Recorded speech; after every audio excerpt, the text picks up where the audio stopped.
Right. Move this stuff out the way. Bismillah. Right. I'm just going to do an audio check. Make sure the sound, if the sound's coming through fine, just give me a shout. I can see 1 second. I'm just going to straighten up. I can see the camera flashing. Right. Just let me know if you can hear the sound fine.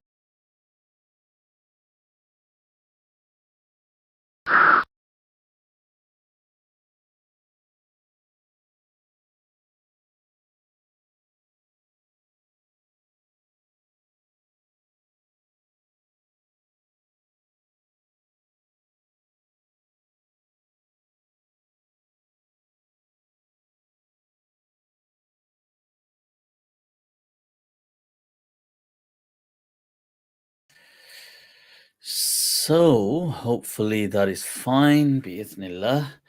It's just I could see some graininess on the camera, so hopefully I've amended that. Right, Bismillah, inna alhamdulillah wa kafah, wa salatu wa salamu ala rasulih al-Mustafa, wa ala ibadihi alladhina irtada, wa man bihudahum ihtada, wa bi athari ahli al-Madinah iqtafa, wa ba'd, فالسلام الله على القوم أهلا وسهلا ومرحبا. Right, so people, I'd like to jump straight in with today's session, considering that I'm in perpetual attempts to amend my timings. But whilst you guys are tuning in, clicking like and share, and kya baat hai yaar. You know that coffee, the creamy coffee. Wah, wah.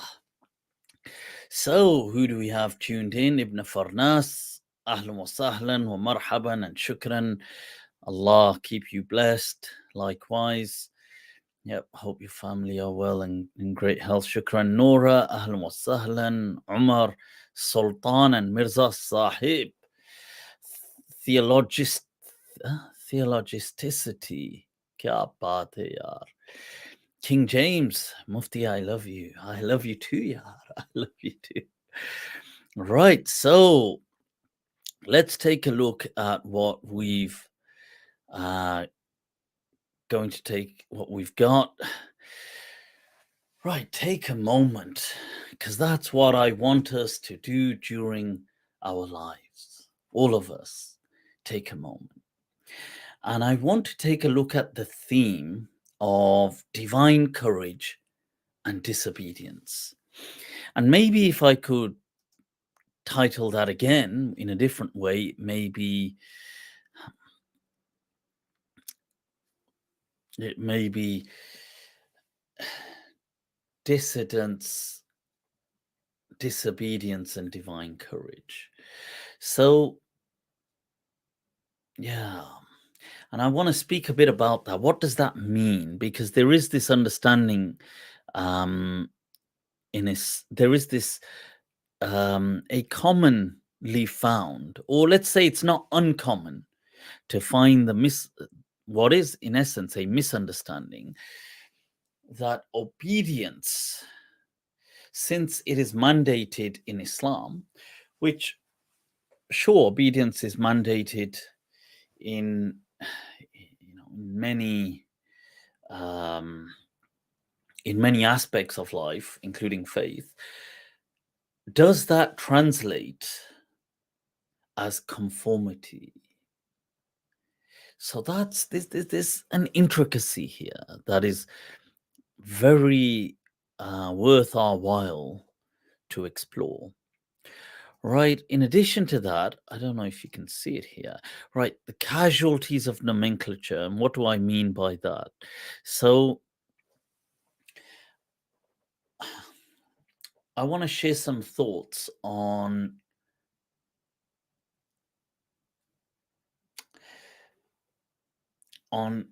hadith in a world of fiqh, or fiqh in a world of hadith. What does that mean? And yeah, we can unpack that a little. allow it to unfold, and let's pick at it, inshallah. Right, so let's begin with some words of inspiration. Kya baat hai, huh? So I came across this by Hafiz, that for we have not come here to take prisoners or to confine our wondrous spirits, but to experience ever and ever more deeply our divine courage, freedom, and light.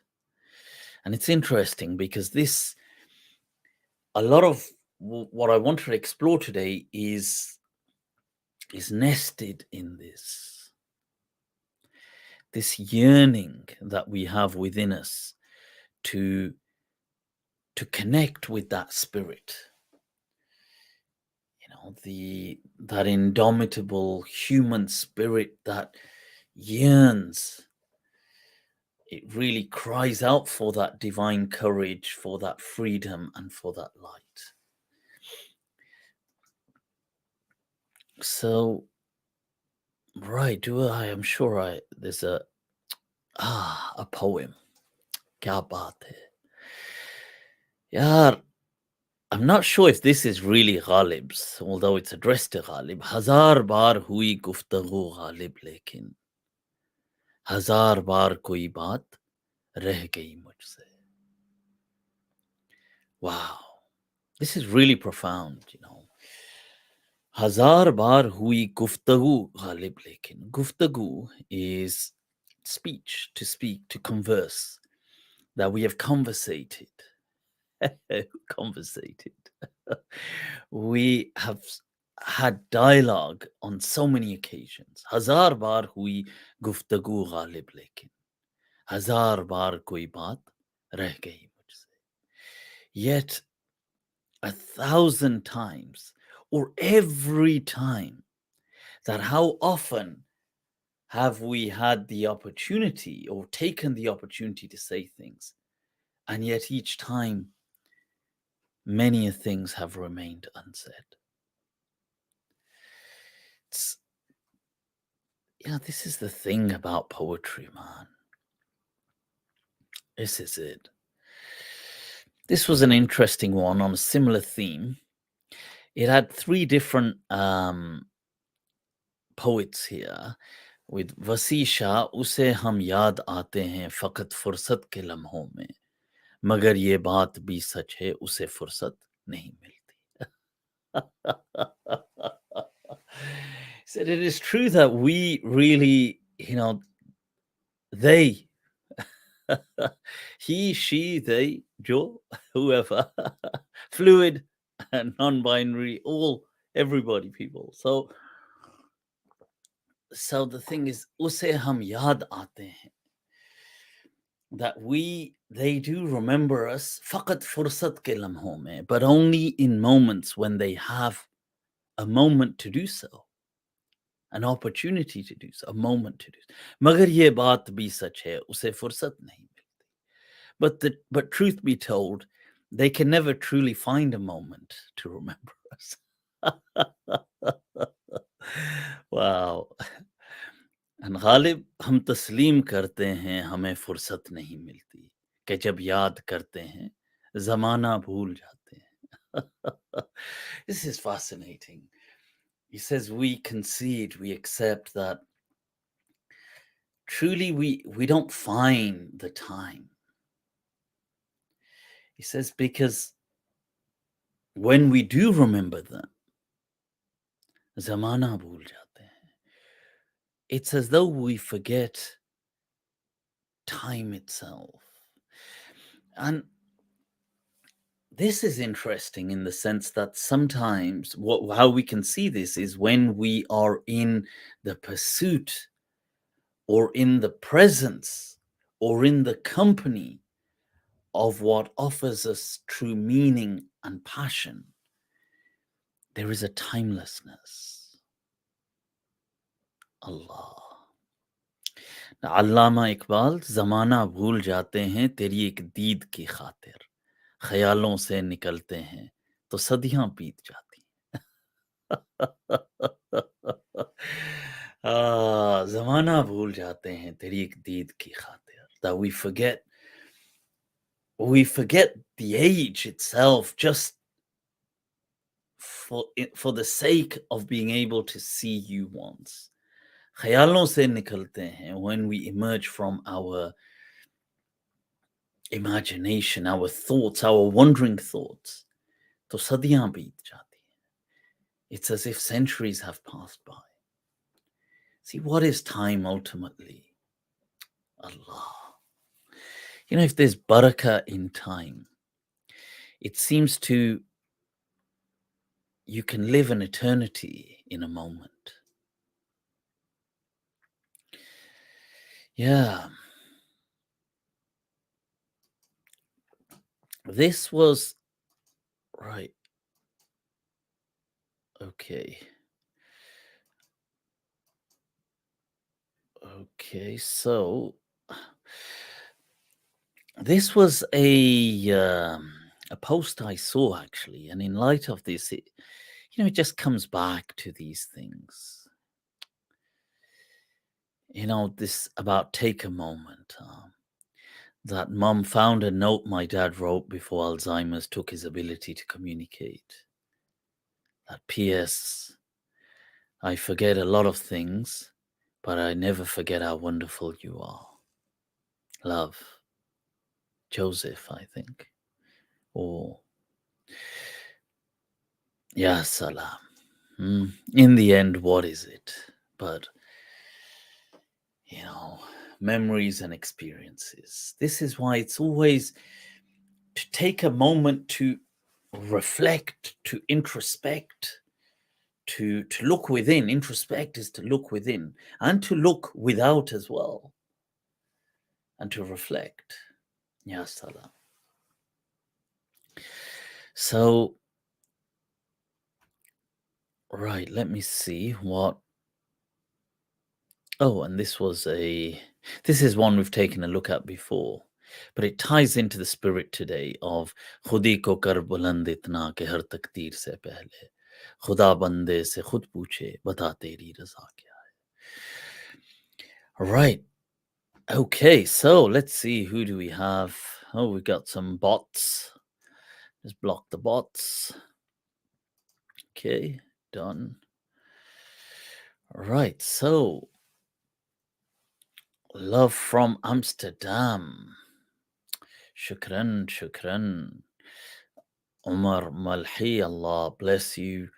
Carlos, all right. Que onda, que pasa? From Portugal. Doing it. Have you played the new God of War? No, I have not. Imi kya baat hai yaar.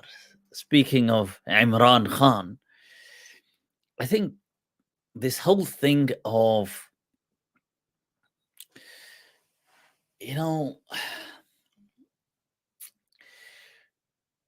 we really have to take a moment and appreciate the courage, the tenacity, and the steadfastness that is unfolding in real time in Pakistan with Imran Khan. I mean, it's just, wow, mind-boggling. That in Pakistan you have, you see, very briefly, for those who aren't familiar, you have the country is generally run by what they call the establishment. And by that, in Pakistan, in different countries, that could mean different things. But in Pakistan, the establishment, what is meant by it is the military. So the army run and the military intelligence, they run the country. And it's something which is, it's something which India has always said for decades, that Pakistan is really just a it's an army that has a country. That's how India often says it, that really it's just an army that happens to have a state. And what Imran Khan is fighting for is what he calls the Hakiki Azadi, a true liberation and true freedom. And recently he was on what is called a long march. So it's this kind of demonstration and protest for a call to elections, and it's meant to go on through various cities and eventually congregate in the capital. And this is a huge threat because it's mobilized the entire country of Pakistan, and people are just fed up. And you've got so he was shot. I mean, people, and this is madness. And because can you just imagine what would have happened? The country, it's very likely if Imran Khan was killed in that incident, that the country, naturally, things going awry, the country would have fallen into disarray. There would have been there would have very likely been a civil war. And within the coming weeks, there would have been martial law in the country. The army steps in, takes over, probably holds on for the next 6 months, and then announces an election. But by that time, everything is, these things are so sad because, people, I guess, just want to live in freedom, relative freedom. And I guess it's just, wow, you see, but the courage, and Allah saves whom He wills. He saves whom He wills. And Imran Khan was saved, and there's been a lot of stuff just going on in that politics for people who've been following, and now some of the senators have come out because apparently some senators are being blackmailed, arguably because Imran Khan for the first time has named generals in the army or people like this, and he's never done that. And for the first time, the public of Pakistan has now,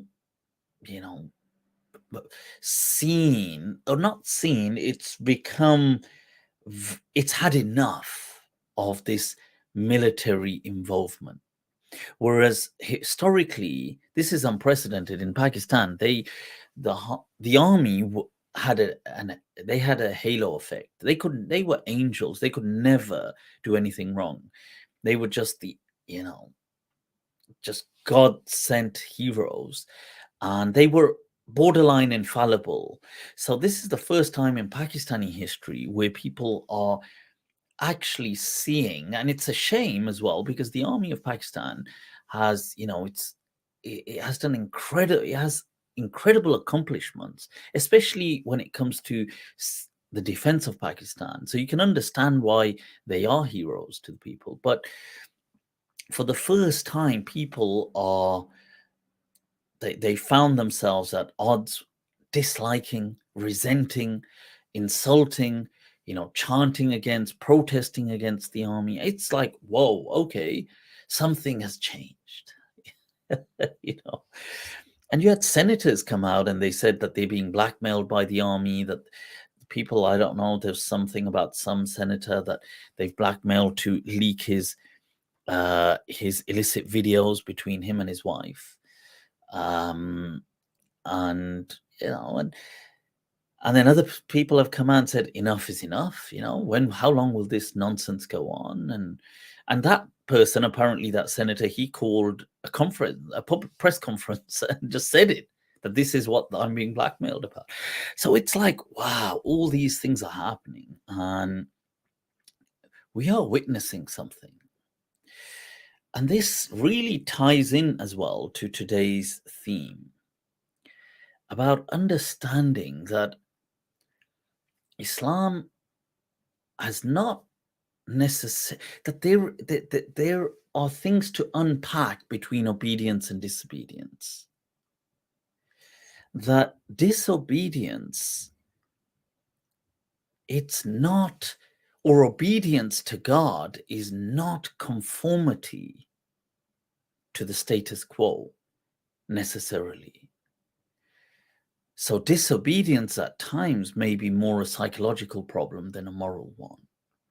And this is something that we have to, it's interesting. We got to explore that. So, so this has been going on. And Imran Khan was shot, and the BBC newspaper, I saw that, there's the singer Imran Khan, Bewafa, Amplifier, and all this. Is he from the Netherlands, or is he from Denmark, or he's from Europe somewhere, I think. So they had a picture of him, that Pakistan ex-Prime Minister Imran Khan, and they got the rapper. Your journalism at its finest. Yeah, the Netherlands. Kya baat hai, huh? Yeah, so right, so that's some thoughts. Right. What else is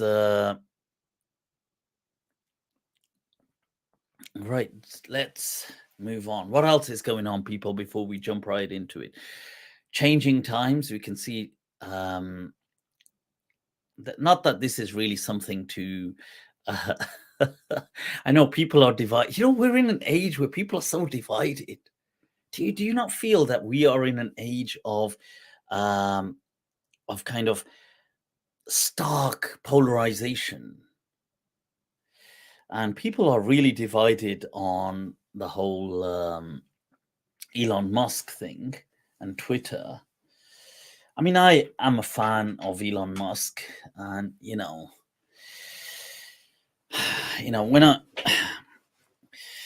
when me and him were planning this whole human mission to Mars. I'm joking. So, but I am a fan of him, and people are really so divided about his whole, his Twitter, the way he's handling it, but I don't. I mean, to me, I think, well, why not let the man do, what he wants to do? He is, he knows what he's doing. Hopefully. But that's right, some interesting thoughts. Right, let's take a look at some comments, and then let's move on, people. Somebody said about, can you briefly explain Maliki fiqh and Aqidah? What? Va versus Hanafi, as in, Maliki fiqh and Aqidah versus Hanafi fiqh. Right. Well, here's a Maliki equals Amal, Hanafi equals. That's not entirely true. That's not entirely true. But the Maliki madhab is it is a gem. It is a gem.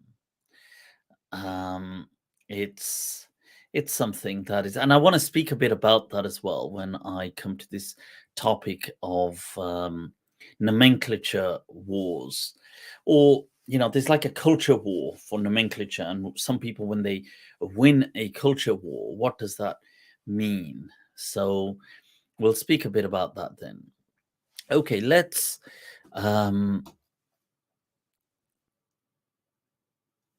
right. Okay, so just seeing what's Jin bots. Salam, everyone. If you're having a crap time, just remember that it'll be okay in the end. Allah. It will. It will, We must always take our time to remember that, take a moment and remember that, just take a moment to yourself, just that Allah, that truly, only, in a binary sense, Allah is. And juxtaposed to that, nothing else is. So, in a true binary of of sorts. So, and I guess that includes sad times, difficult times, uh, calamitous, but also joyous and happy times. They are fleeting too, you know. And ultimately, what is there?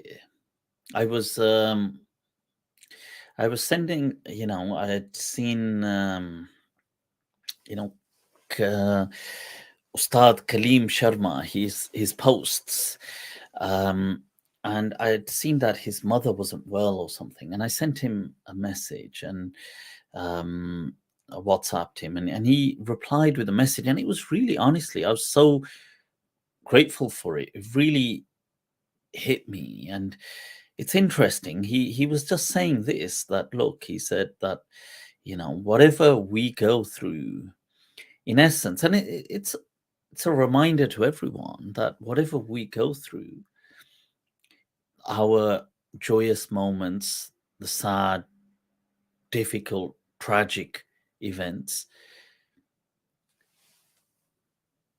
if you every single person is facing their own. And if you see it, that the Messenger of Allah sallallahu alaihi wasallam faced some of the most tragic moments somebody could face. He buried his own children, you know, that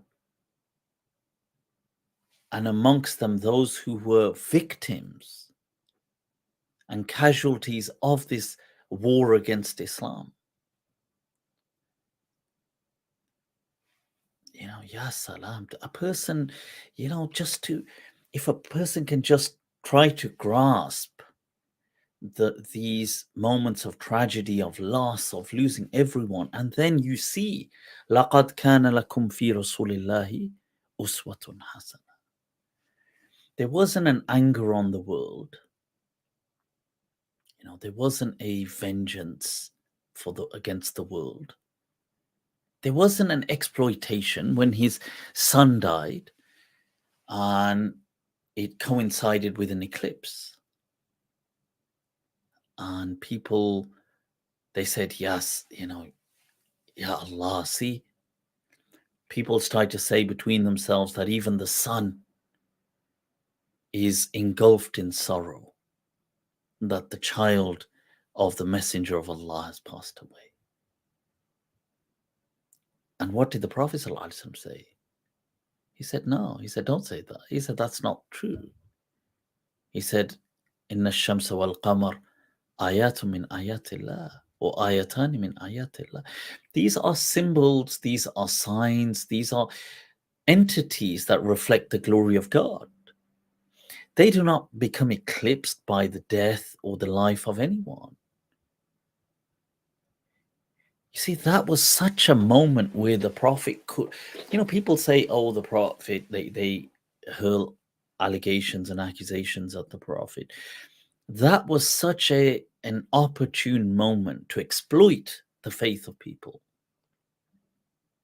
You see, there's incidents like what's said about Christopher Columbus, that when he had arrived, um, in uh, in South America, and he was trying to negotiate, and he realized that he wanted some resources from the people, I believe gold and other things, but they weren't prepared to give it to him. And he knew that, you see, by astronomy and by the general calculations of his time, and they were quite familiar with astronomy, what we call in Arabic falkiyat, with navigation and the lunar kind of cycles and things like this. So he was familiar that there was to be I believe, a lunar eclipse. It was a lunar or solar eclipse was due within a week. So he said to them that, look, I give you 1 week to give me all these things. And they basically were like, not going to happen. And he said, well, if you don't, my God is going to be upset. And what he's going to do is he's going to take away I believe it was a lunar eclipse. He's going to take away the moon for a day. That's what my God is going to do. And then he's going to come for all of you. And in those days, obviously they didn't comply. And then the eclipse happened. And they were like, well, please pray to your God to stop this. And they gave him what he wanted. And that's a prime example of the cunning and conniving evil that people can conduct through knowledge and exploitation of superstition. So you see, now you contrast that kind of behavior, and you had a prime opportune moment with the messenger of Allah sallallahu alaihi wasallam for people who hurl allegations and accusations at him to exploit the people. But even in that moment of tragedy, in his moment, which he's entitled to, a moment at such loss of a child. I think his son at that stage was, I think, 2 years old or something. But still to focus on their deen and to correct them from superstition. Sallallahu Alaihi Wasallam. And, yes, and what the message I was speaking about, what he had sent me, Ustad Kaleem Sharma, in it, there was a point where he said, look, we go by, if you think of time, we go by Earth time. He said, well, if you look at it from solar years, like not from Earth years or Earth time, but solar time, as in how long the sun has been in existence. And that's really still very physically relative to us, because it's not even going, it's a saying in solar time. Like imagine you're not viewing it from our time, but from the sun's perspective. From the sun's perspective, you and I are just a blip. Our entire lifetimes is, kalamhat al-basar. It's like the blinking of an eye. It really puts things into perspective to just, yeah. And ultimately, what it reminds us is that nothing remains. Only Allah was and Allah is. That's it's a really profound thought, and it really hit me. And I thought, wow. But yeah, I thought I'd share that with you guys. Yeah, what's this? You can't even buy. I don't know what these questions are about. Something in my area. I don't know what that is. Pretty strict. You can't even buy vegetables. I don't know what's going on. Fazila Ahmed, why are people not letting you buy vegetables?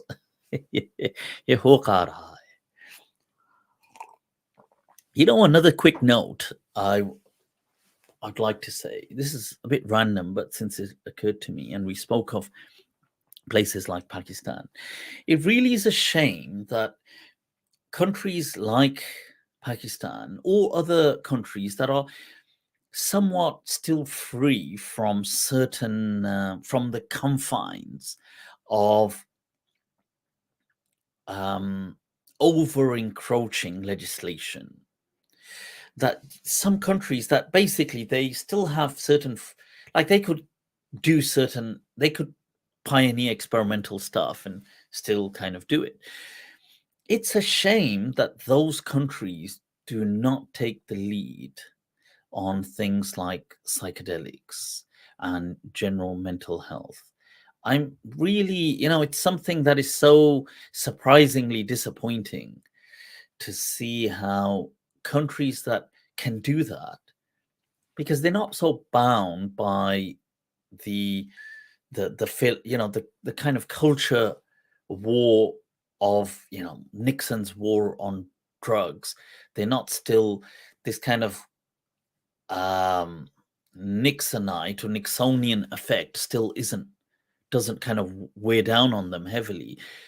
They should really pioneer this stuff globally. They should become a hub to in worldwide research, allowing people from worldwide kind of pioneers in this to come to their country and to kind of boost their research and knowledge within this field, and to promote mental health, mental well-being by use of natural plants and psychedelics.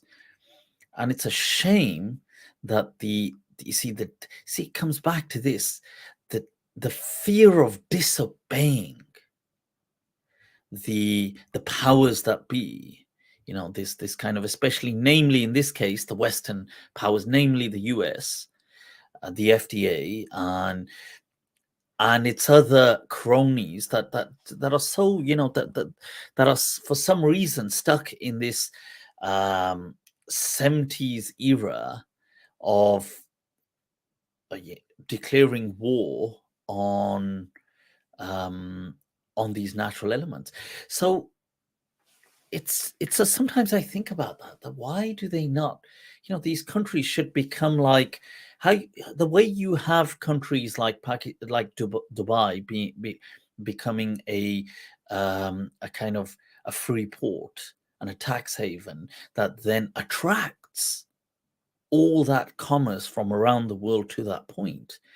You could have these kind of um, pioneer ports, which are, or pioneer portals that are kind of situated in certain countries that attracts the latest innovative thought that could pioneer human well-being. And it's they have more freedoms, but in doing so you would not conform to a the to a worldwide pressure. So yeah, I often think about things like that why do these people, it's such a shame. Right now,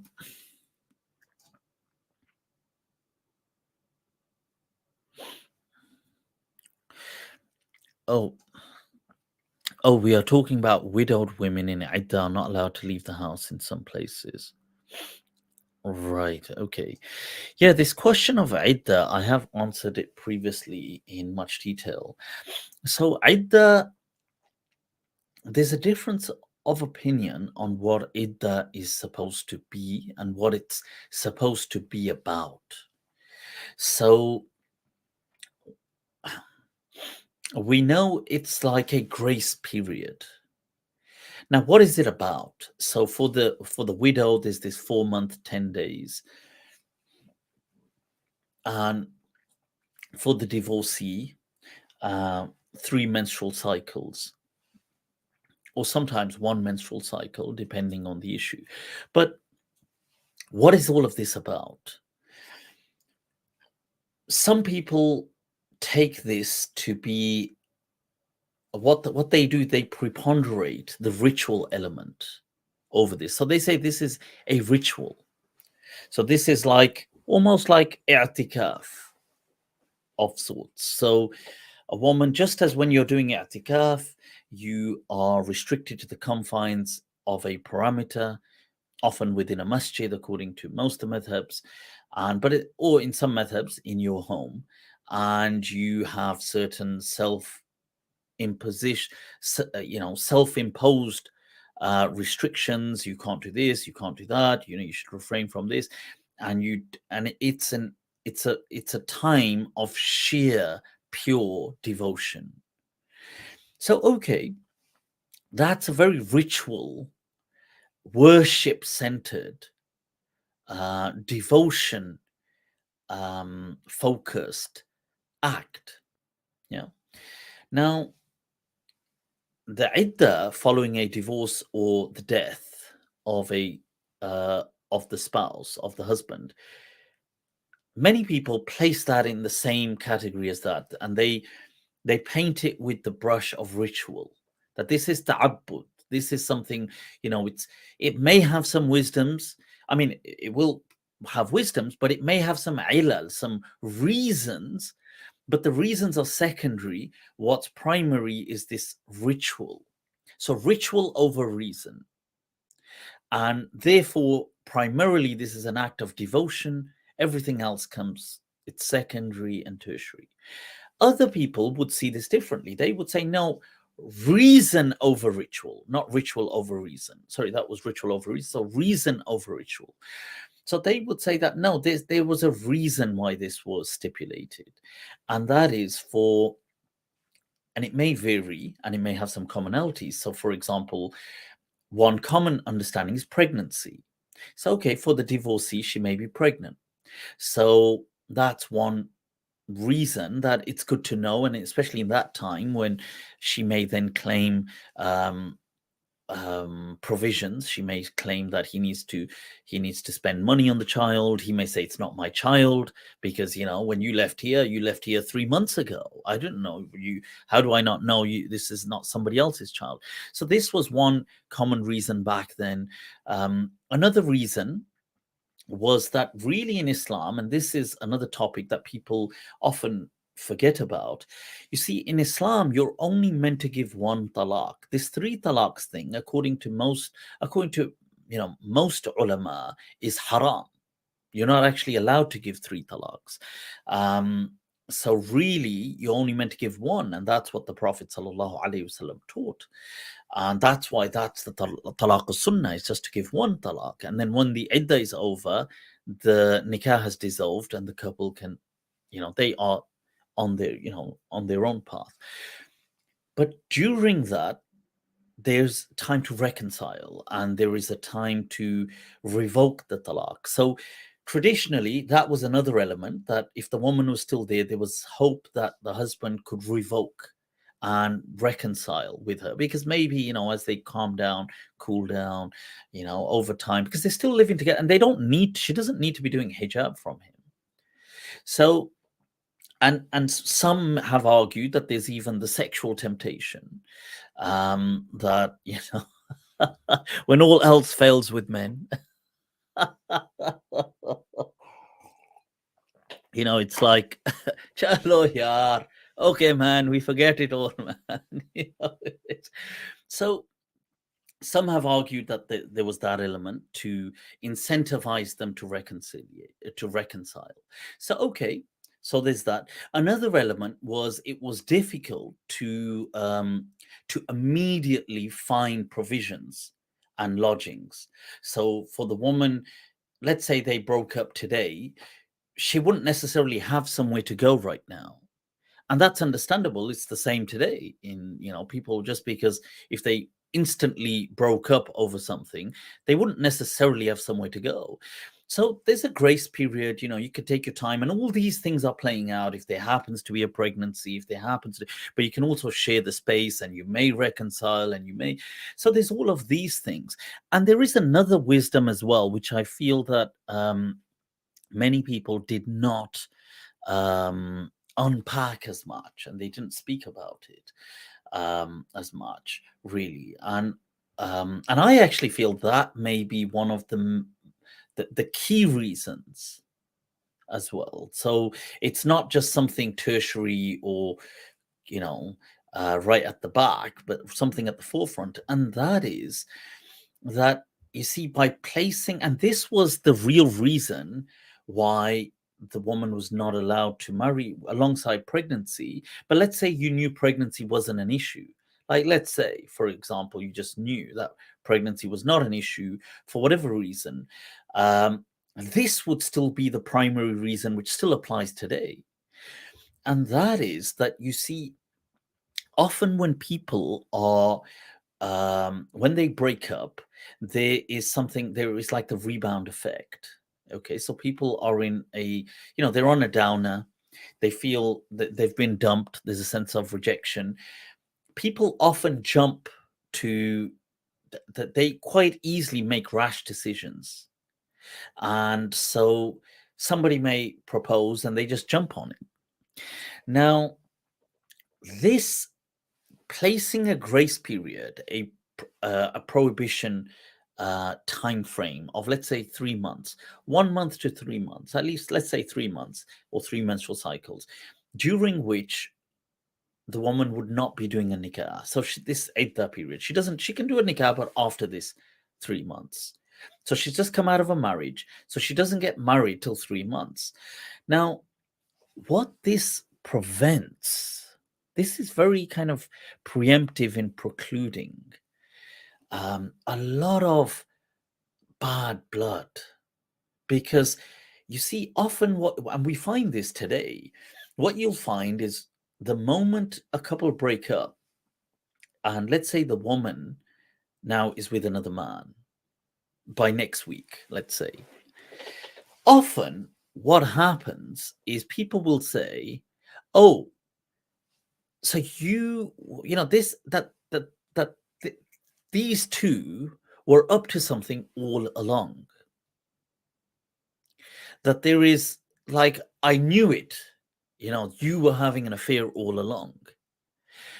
And even though this is not necessarily exclusive to the woman, but a lot of atrocities historically and continue till today to unfortunately occur as a consequence of this being hurled at the woman. So Islam, with its wisdom, and you see this divine wisdom in saying, look, when a person comes out of a relationship, something like 2 to 3 months is not a big deal. And during that time, there can be moments for pregnancy. There can be moments for lodging where the husband still has to pay and take care, but she doesn't have to live there. I mean, some people feel that, some people say she has to live there because of other people say, no, she can, if they don't have lodging, she can go and live somewhere else. It's not, especially in this day and age, but there is no new nikah to take place, because just of the amount of problems that can cause, that it's saying that, look, a little bit of patience is a virtue, that just wait 2 to 3 months and then do a nikah. One, you'll be in more clarity of thought. It won't be the rebound effect. It won't be, hopefully, you can have better judgment. You can ascertain you're not pregnant, and also it'll stop all this bad blood. So people saying, well, the only reason, I knew, she was up to something with that guy and this. So, yeah, so I feel these are really the ilal, the causes for that whole iddah thing. So, yeah, so that's what it is. And obviously with a death, you can see it, these kind of things hit much harder, and they can cause huge problems, where inheritance is involved. And especially historically, even today, the person taking a new husband, for example, within months of the husband dying and having inherited and having done, you can imagine how this has caused so many problems in so many settlements throughout time. So this small grace period, which isn't that long, in saying, look, let things just settle and then with clarity move on. So I hope that helps. Right.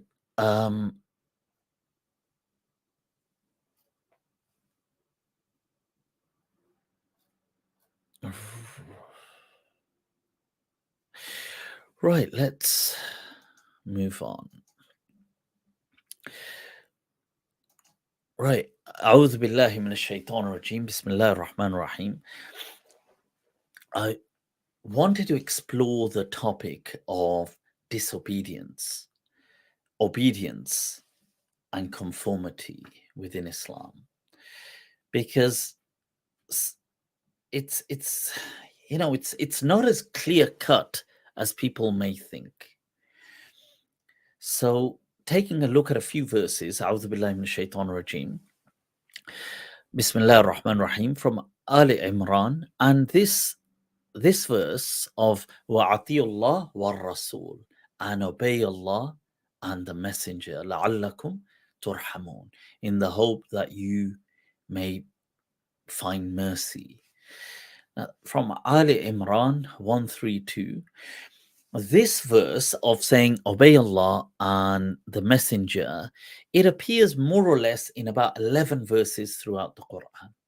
Okay, in slightly varied format, but this Atiullah wa Atiur Rasul, this instruction, this kind of mandate to obey Allah, to obey the Messenger, that from this divine source you will find strength, and لَعَلَّكُمْ تُرْحَمُونَ, it will be a source of mercy.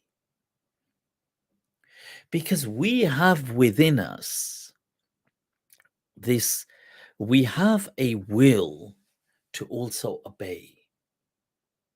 We do have this to kind of to obey, that every person obeys to some extent.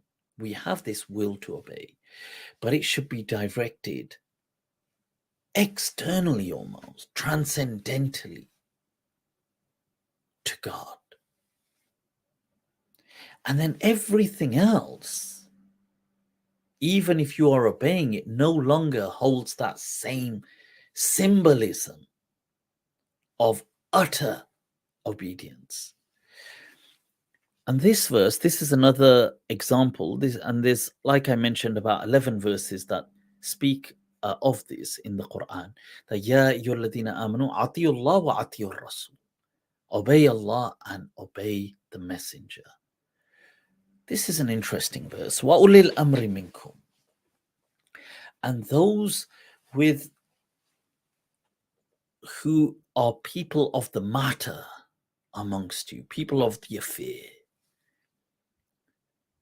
Now, it's interesting because that is very, this verse, you see, the way it said ulil amr, it did not say ulil mulk, the people, the kings, or ulil ri'asa, or ru'asa, or al-wulat, the governors, or the kings, or the rulers, or the politicians, or but it said ulil amri minkum, the people of the affair, whatever the affair may be. Now, this is showing that in life there will be hierarchies, there will be structures, there will be obedience that is mandated, and that's okay. You know, you could be working in a company, you could be working in a shop, you could be at home in a family structure, you could be in a tribal structure, you could be in an organization that has its structure, you could be in a group that is hierarchically organized. Wherever you will have a line of command, and you obey that. There is order, there is structure. You know, there is, in the hope that there is progress. But then it mentions فَإِن تَنَازَعْتُمْ فِي شَيْءٍ. But what if you fall into dispute? Because where there are people, there are problems. Allah. That's it, huh? Hay personas, hay problemas. Where there are people, there are problems. Now, Allah says, فَإِن تَنَازَعْتُمْ فِي شَيْءٍ. If you find yourself in dispute, فَرُدُّوهُ إِلَى اللَّهِ وَالرَّسُولِ.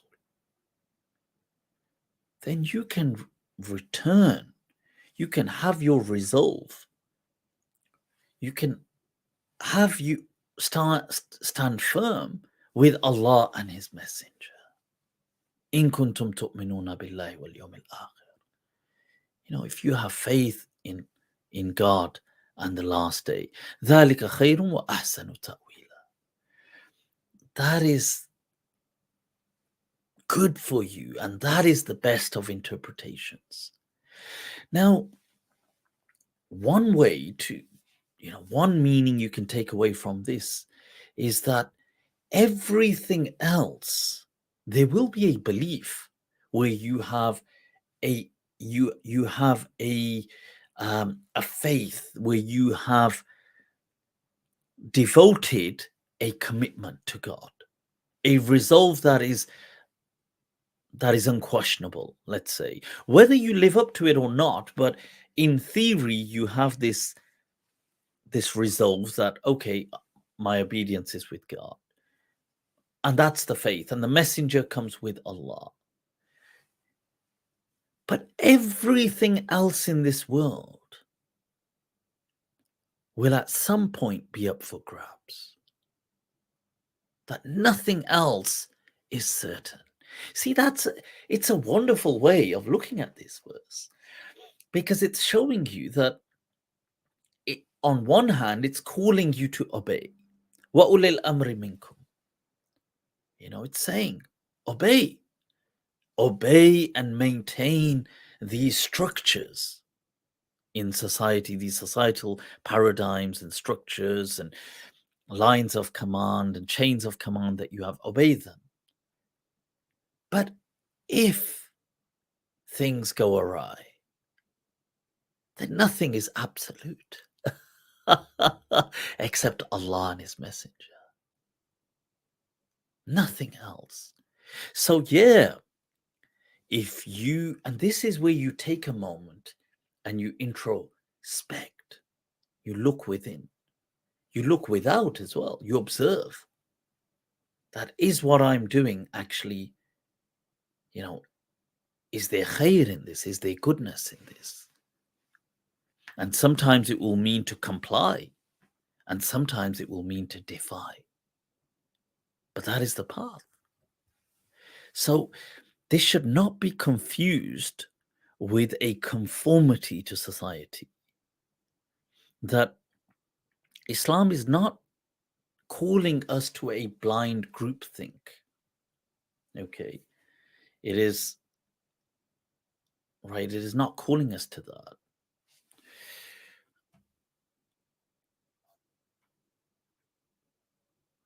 Right. Okay. What is... Right. Okay. So Islam is not calling us to that. Now, here's a verse. I want to share this as well, in line with another two verses and then a hadith to expand on that. So this verse from Surah Taha, فَأَكَلَا مِنْهَا فَبَدَتْ لَهُمَا سَوْآتُهُمَا وَطَفِقَا يَخْصِفَانِ عَلَيْهِمَا مِنْ وَرَقِ الْجَنَّةِ وَعَصَى آدَمُ رَبَّهُ فَغَوَى ثُمَّ اجْتَبَاهُ رَبُّهُ فَتَابَ عَلَيْهِ وَهَدَى. Allah. Surah Taha, verse 121 to 122. This verse is speaking about Adam alayhi salam. And when he's in Eden, when he's there, when he's with who he's with,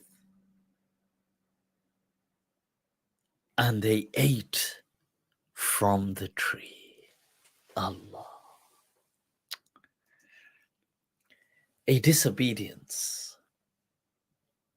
And it's incredibly profound when we think about it, when we unpack it. So Adam alayhi salam, he eats this forbidden fruit, and whatever that was. And I have a separate talk where I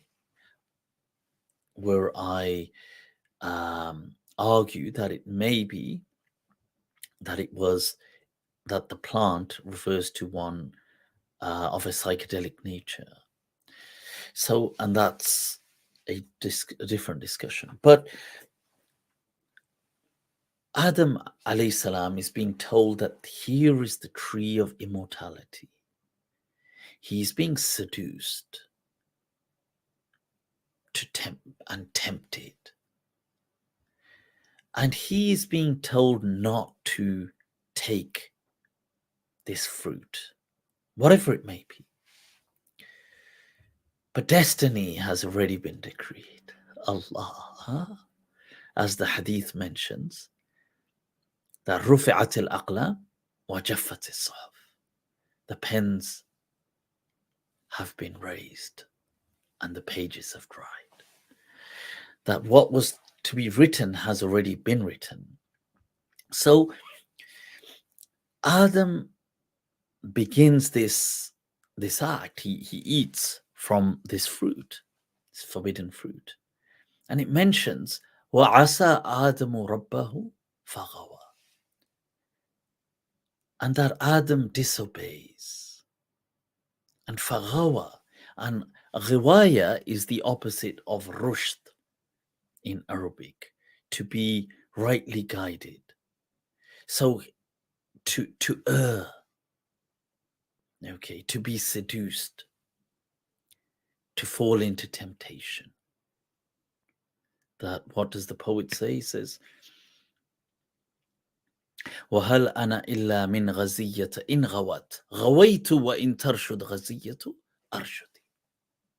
That I am but just one of them. You know, if they are astray, or if they are giving in to, then I'm giving in. If they are on the right path, then I'm on the right path. But the usage of this word, that faghawa. And some people, here's an interesting one. Some people argued, Zamakhshari has a discussion that some people argued faghawa is to do with having it interrupted his digestion. And I think that's an interesting way to that the Arabic, I believe, is bashim, but that they said that there is a verb, and that some people, I think it may have been the language of Layth, but they used ghawa to mean to result in this indigestion. That فَعَسَى آدَمُ رَبَّهُ فَغَوَى. And Zamakhshari mentions that, although he doesn't necessarily agree with it, but he mentions some people say that. But symbolically, that's fascinating as well, because this tree of knowledge that we ingested, we struggled to digest.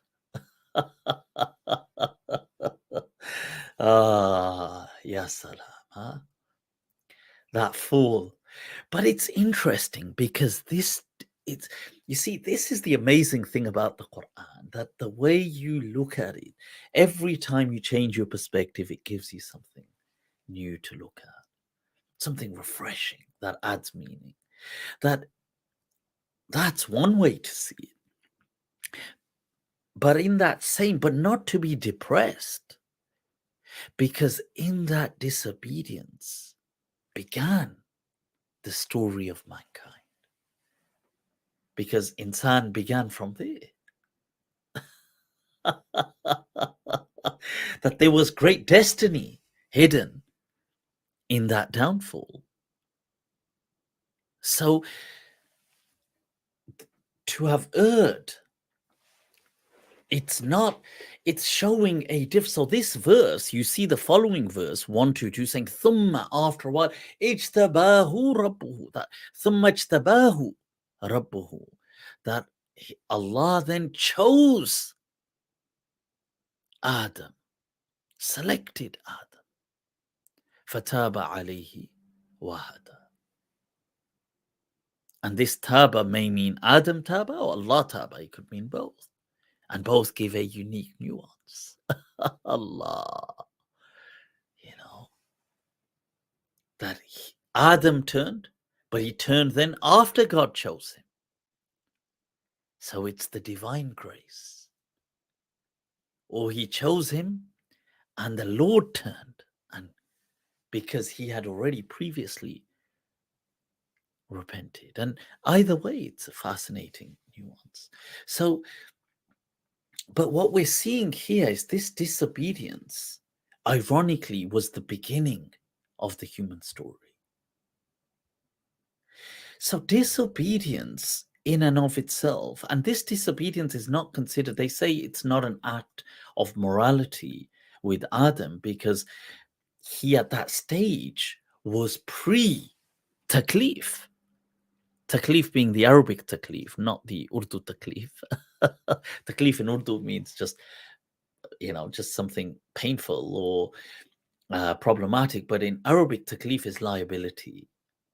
So he was pre-taklif, pre-liability. So there was no morality. Because if this, and one may say this fruit was the fruit of consciousness that gave rise to consciousness, and therefore with limited consciousness, there is limited liability. And it doesn't mean there's no consciousness. Animals are conscious. They're not unawake. They have feelings. And in that sense, you see that, and this very verse speaks about that once they eat, something happens to them. فَأَكَلَا مِنْهَا فَبَدَتْ لَهُمَا سَوْآتُهُمَا. All of a sudden, they became aware of their nakedness. They became embarrassed of it. وَطَفِقَا يَخْصِفَانِ عَلَيْهِمَا مِنْ وَرَقِ الْجَنَّةِ. They started to cover themselves with leaves, their nakedness. See, shame is a social construct. One does not feel shame on their own. They feel it in the presence of others. But shame, in psychology, you learn, it correlates with a greater sense of self-awareness. So the higher the self-awareness, then so there's a parallel. So whatever happens, it seems that they all of a sudden become more self-aware of themselves. And they become embarrassed and shameful and start to cover their private parts. Because keeping in mind hominins previously that have existed, like Neanderthals and other hominins, Heidelbergensis and even Homo sapien, but not post-cognitive revolution, pre-cognitive revolution, and all the other kind of, Homo habilis and all these, that many of them did use, like Neanderthals definitely, and other, they did used to wear kind of clothing, or I mean, not clothing, but like they would wear the kind of skin and the hide that they would catch from, from dead animals that they would hunt. But if we can call it clothing, but their covering that they would use was more about protecting them from warmth and from cold. It was not to do with shame. So they didn't care about their private parts being shown. They were more worried about being cold. So this is interesting, the Quran highlighting that this is something where that revolution begins in consciousness. But in many ways, it begins with a disobedience, but then unfolds into this majestic journey. So it's really profound, just unpacking. And this disobedience is not a moral disobedience because Adam is pre-taklif. Thereby leaning in on the understanding that disobedience at times is more a psychological problem rather than a moral one. And that's, there's an understanding in that. And this verse, وَإِن تُطِعْ أَكْثَرَ مَنْ فِي الْأَرْضِ يُضِلُّوكَ عَنْ سَبِيلِ اللَّهِ إِنْ يَتَّبِعُونَ إِلَّا الظَّنَّ وَإِنْهُمْ إِلَّا يَخْرُصُونَ. This is fascinating because this once again brings this whole verse of groupthink, that if you obey the majority of people, they will always or often mislead you. Like you will not be, that is يُضِلُّوكَ عَنْ سَبِيلِ اللَّهِ. From the path of God, or the path which God has highlighted for you for success, you will find yourself on a different path. إِن يَتَّبِعُونَ إِلَّا الظَّنَّ وَإِنْهُمْ إِلَّا يَخْرُصُونَ. These people, they follow, but just groupthink. Always take a moment, reflect. Why do I want things? Why do I do certain things? Is it just because people want them? Often there's a great book by Luke Burgess called Wanting. and it's about mimesis, which is which is basically memes. Uh, right, sorry, memes. Notice, right. I'm gonna have to write it in here now. Little, I have to tongue twist. Yeah, it is that. Yeah, yeah. Mimesis. Right, so it's a bit late, as you can imagine. Right, and it's about mimetic behavior. And the whole book is anchored on the psychology um, of Girard, Rene Girard, who is highlighting that you see why we really want something. It's because people want it, and that it's not. And as though you see, that sounds when we say it, it sounds so simple, but often it isn't. Like we don't like in a way. A side of it is common sense to us, but a part of it it's it evades us, and it we can't seem to um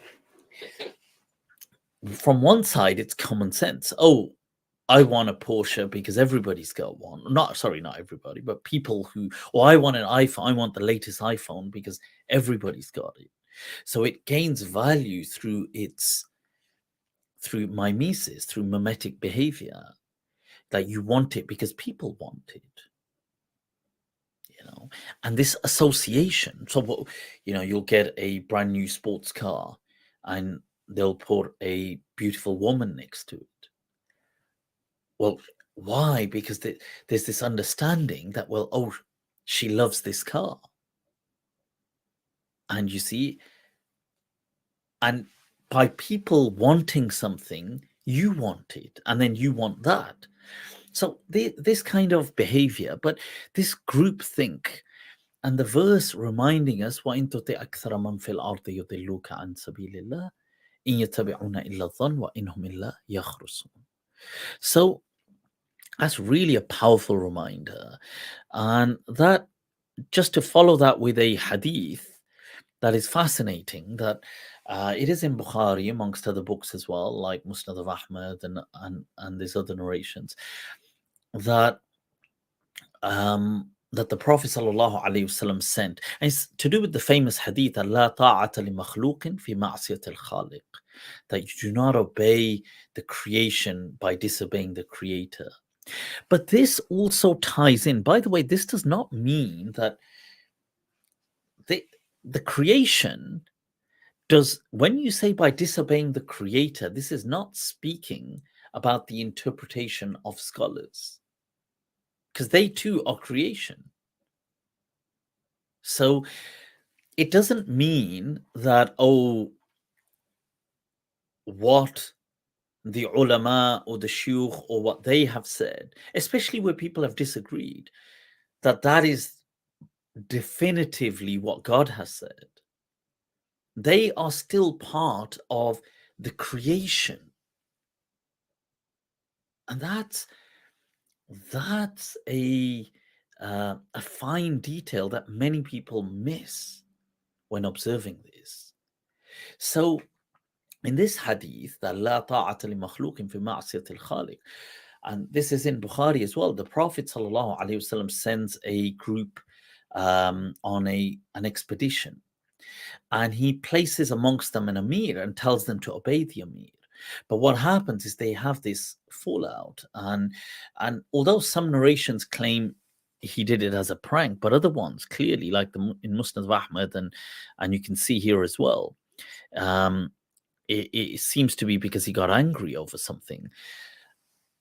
He gets angry, and what the commander, or the one who is, they've been told to obey, and who told them to obey him? The Prophet told them to obey him. He says to them, I want you to light a great fire, make this great fire, and he says, I want you guys to jump into it. And in certain narrations, he asks them that, have you not been mandated to obey me? And they say, we have. By who? By the Messenger of Allah. Sallallahu Alaihi Wasallam. He says, so jump into it. And you can see, like I mentioned, like in the Musnad of Ahmad and in other narrations, it's because he's angry. It's not a prank. But I know I think in Ibn Majah, it's made out that maybe he was pranking them. But in the other ones, it's because he gets angry. Now, some of them get ready to do it. They say, okay, fine, we'll do it. And this, their devotion is admirable. Wow. These people will, for Allah and His Messenger, they will give their lives. This is jump into burning fire. But it's a misplaced love. See, one of the companions, he said, La. He said, yes, the Messenger of Allah told us to obey you, but we have obeyed the Messenger so we can escape the fire. See, he used the voice of reason. He said, but we've come to God so we can escape a life of, an abysmal end and burning and fire and destruction. To avoid this, we came to Allah and His Messenger. By jumping into it, we're doing the opposite of what we came to Islam for. Then they go back to the Prophet. And the Prophet says, had you jumped into it? Had who jumped into it? With what intention were they going to jump into it? To obey Allah and His Messenger. According to who? According to the spokesman of the faith at the time, the commander, instructed by the Prophet and them being mandated to follow him. So was he the spokesman on behalf of Allah and His Messenger? In that moment, he was. Had they jumped in, the Prophet said, he said, you would have found yourself forever burning in an eternal fire. Never obey such nonsense. لا طاعة لمخلوق في معصية الخالق. There is no obedience to creation, including those who are interpreting on behalf of Allah and His Messenger, if it is leading to the disobedience of God. That's an incredibly important point that so many people miss when reading this hadith. See, فَذَكَرُوا لِلنَّبِي فَقَالَ لِلَّذِينَ أَرَادُوا أَن يَدْخُلُوهَا, said to those who wanted to jump in, and they were only going to jump in out of a sheer devotion and love for the Prophet. لَوْ دَخَلُوهَا لَمْ يَزَالُوا فِيهَا إِلَى يَوْمِ الْقِيَامَةِ. They would have remained in it forever. وقال للآخرين لا طاعة في المعصية إنما الطاعة في المعروف. There's no طاعة في المعصية. That obedience is only in that which is known, al-ma'ruf, which is known to be good. See, now in this hadith, it said fil ma'ruf. إنما الطاعة في المعروف. Obedience is that which is known to be good. Be wary. So it goes to, yes, if somebody told you to steal, if somebody told you to kill someone, if somebody told you to, it goes to all these authoritative figures. It goes to, if people tell you to just conform for the sake of it. See, there should always be freedoms. We should always have the right to question something. We should always have that right. We cannot silence the voice, the dissenting voice. Because you see, that is tyranny.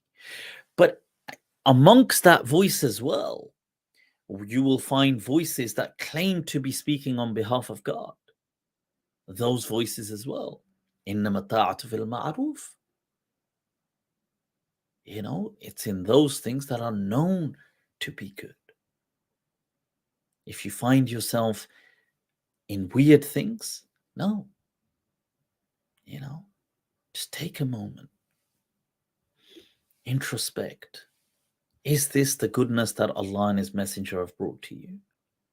If you find it in a hadith, that if you find it, unsettled in your heart, then that's a sign that it's a problem. So this is honestly truly a beautiful hadith that you can see. And this was the other one in Ahmad, where in the Musnad of Ahmad, where it says, Rajulan min al-Ansar. It says, فَلَمَّا خَرَجُوا وَجَدْ. And wajad is obviously one of the meanings to mean to got angry. غضب. It says there, غضب عليهم في شيء فقال لهم أليس قد أمركم الله أليس قد أمركم رسول الله صلى الله عليه وسلم أن تطيعوني. قالوا بلى. He says that didn't the messenger mandate that you obey me?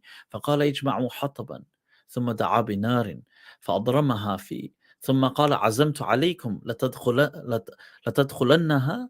قال فهم they almost did كاد القوم أن يدخلوها. فقال لهم شاب منهم إنما فررتم إلى رسول الله من النار. You only came to the messenger of Allah to escape the fire. فلا تعجلوا حتى تلقوا النبي. Why don't you go back to the messenger and ask him? This don't sound right. So, and this the same one, إنما طاعة في المعروف. And this is a fascinating discussion because it also touches up on things like obeying who?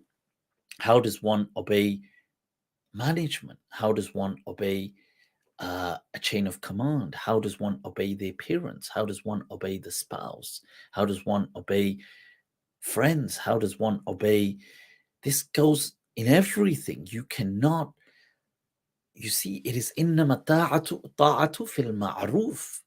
Often you get the question, somebody is saying, you get one about relationships, divorces, parents saying you should divorce such and such, parents saying you should marry such and such.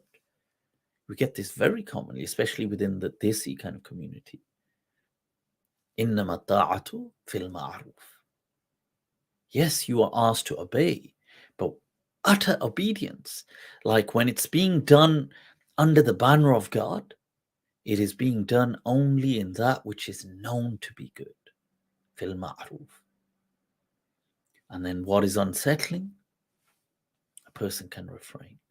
So I hope that sheds some light that, see, disobedience, what the purpose of this was to understand that it's not just cut and dry. It's not something which conformity, shouldn't obedience to God in Islam is not necessitating a social groupthink or conformity.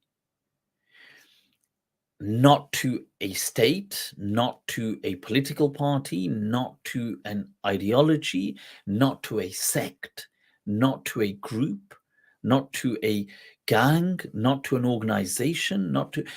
Islam always will want you to reflect, to take a moment, and to recognize إِنَّمَا الطَّاعَةُ فِي الْمَعْرُوفِ. Yes, your devotion of pure commitment to God is always there. But when you have to be wary when people they wield that banner of God, here they are speaking on behalf of God. It is not God himself. It is the channel that it is coming through. So once again, there is this fine line between obedience, between conformity and obedience, that it is not, or disobedience. It is not, it does not necessitate one or the other. So, because sometimes we see this, and we see this in religious circles as well, that people seem to assume that, that obedience necessitates conforming, social conformity, and it doesn't it doesn't mean you have to oppose the social standing. So things are not necessarily their opposites. There is a middle ground. I hope that helps and is of some help. Right, let's move on, people. Right, any questions? Let me see if there was some super chats. I'll just come back to them. Um, all right. Munir, shukran, much love for the super chat. Salam Mufti, hope all that is well. Just wondering what is your take on the character Samiri that is mentioned in Surah Taha. Yeah, that's a difficult one. I I think I still need a lot more research on that. I'm I don't feel I'm in a position yet to give an I don't know what may, a very meaningful why is he mentioned? Who is he? Where is he from? What are some alternate narratives? I don't know. I don't know. It's because there's hmm, it's interesting. It's interesting. This is not, by the way, the Samaritans. It's not. This predates all of that. This is from the time of Moses.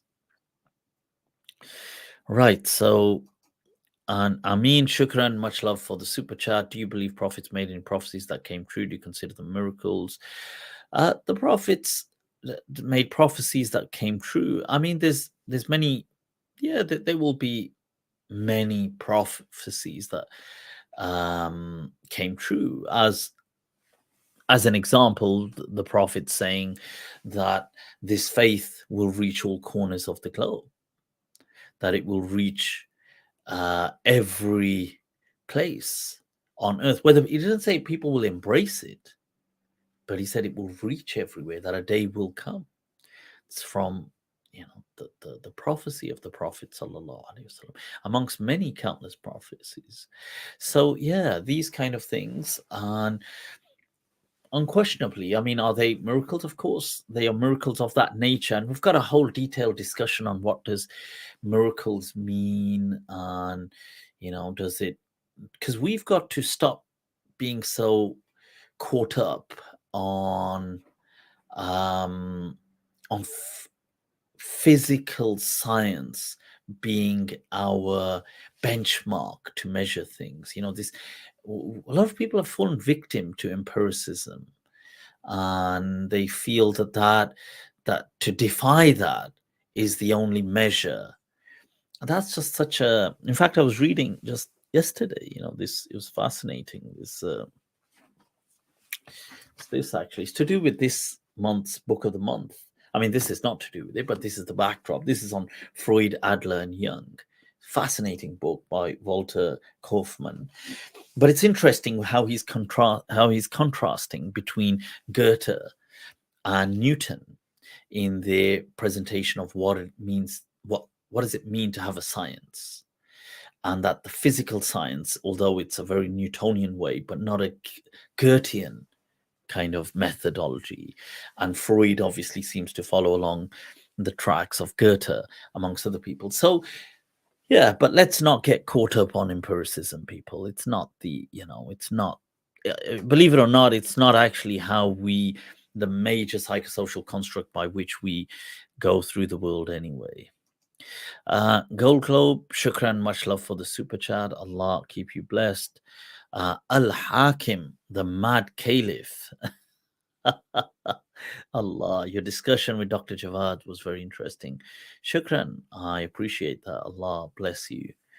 And, that's quite a fascinating, intriguing name you've got there. Rohim, you're doing the middle ground between between being odd, ODD, and unquestioning lemming might not be easy. Yeah, it isn't. You're right.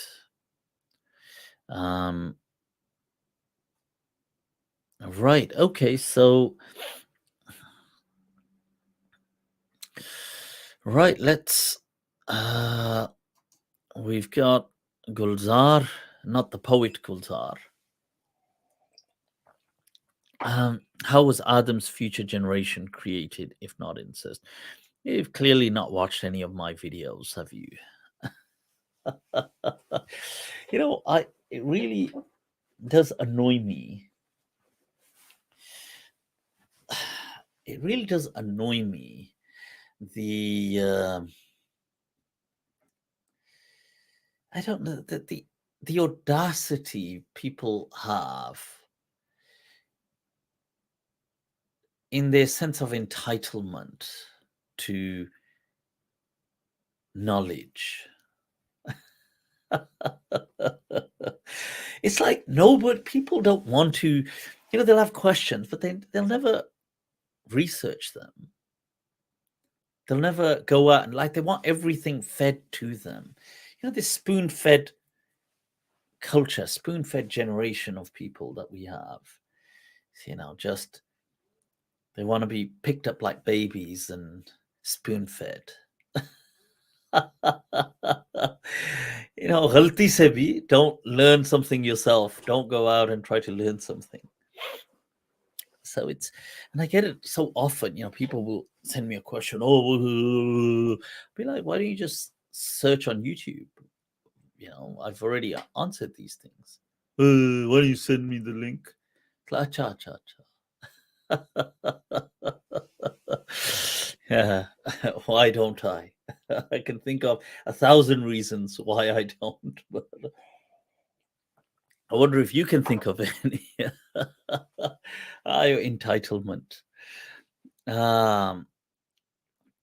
So it's just to look at Claire saying, "Don't laugh at us mere peasants." I'm joking. I'm not laughing at. No, I don't mean you guys. What the hell? But it's just yeah. But nevertheless, right. Nevertheless, nobody said that Adam had to be the only human being on Earth, and obviously, if you followed 5 minutes of science, human anthropology, you would already know the answers to that. So it doesn't really state that. Neither does the Quran state it. But sure, if you want to believe that, then you believe. It's like a self-imposed problem. Like you say, I want to believe Adam was the only hominin on Earth. You say, well, okay. You say, but if he's the only hominin, then where did he get the other? You say, well, you came up with the problem. Who told you the problem? It's like, well, but Allah didn't say there were other hominins, but he didn't say there weren't any other hominins. So it's like, well, but Adam was the father of the cognitive revolution. He was the father of consciousness as we know it, and the father of all human beings today. That's a difference. But anyway, I'm sure quick 5 minutes of human anthropology will fill that up for you quite easily. You'll learn about the other hominins. But you can watch my other videos if that helps. Right. Okay. So, right. I want to share some quick thoughts and then I'll share a link and then we'll wrap it up. Right. Okay. I don't know why that news. I don't know what. Anyway, see, look, I'm getting distracted.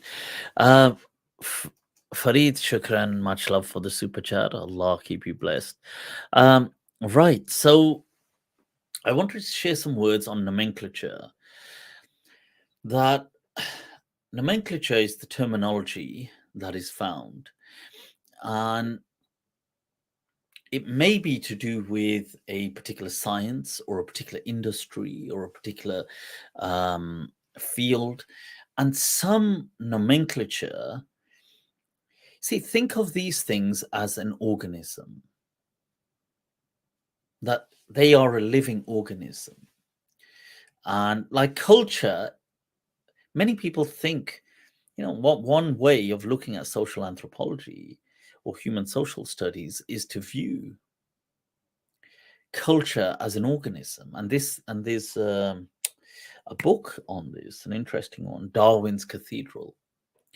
But what's his name? Is it something Stone? But anyway, is it David Sloan or something? But yeah, but Darwin's Cathedral, it highlights this point that you see, culture too takes on the life of an organism almost. And in many ways, what's to say it isn't a living organism? Because how do you define something that is living? That it's evolving, that it's growing, that it's, I guess, you could say metabolism, but then obviously viruses become that's the debate then. Are viruses alive because they're not really metabolizing?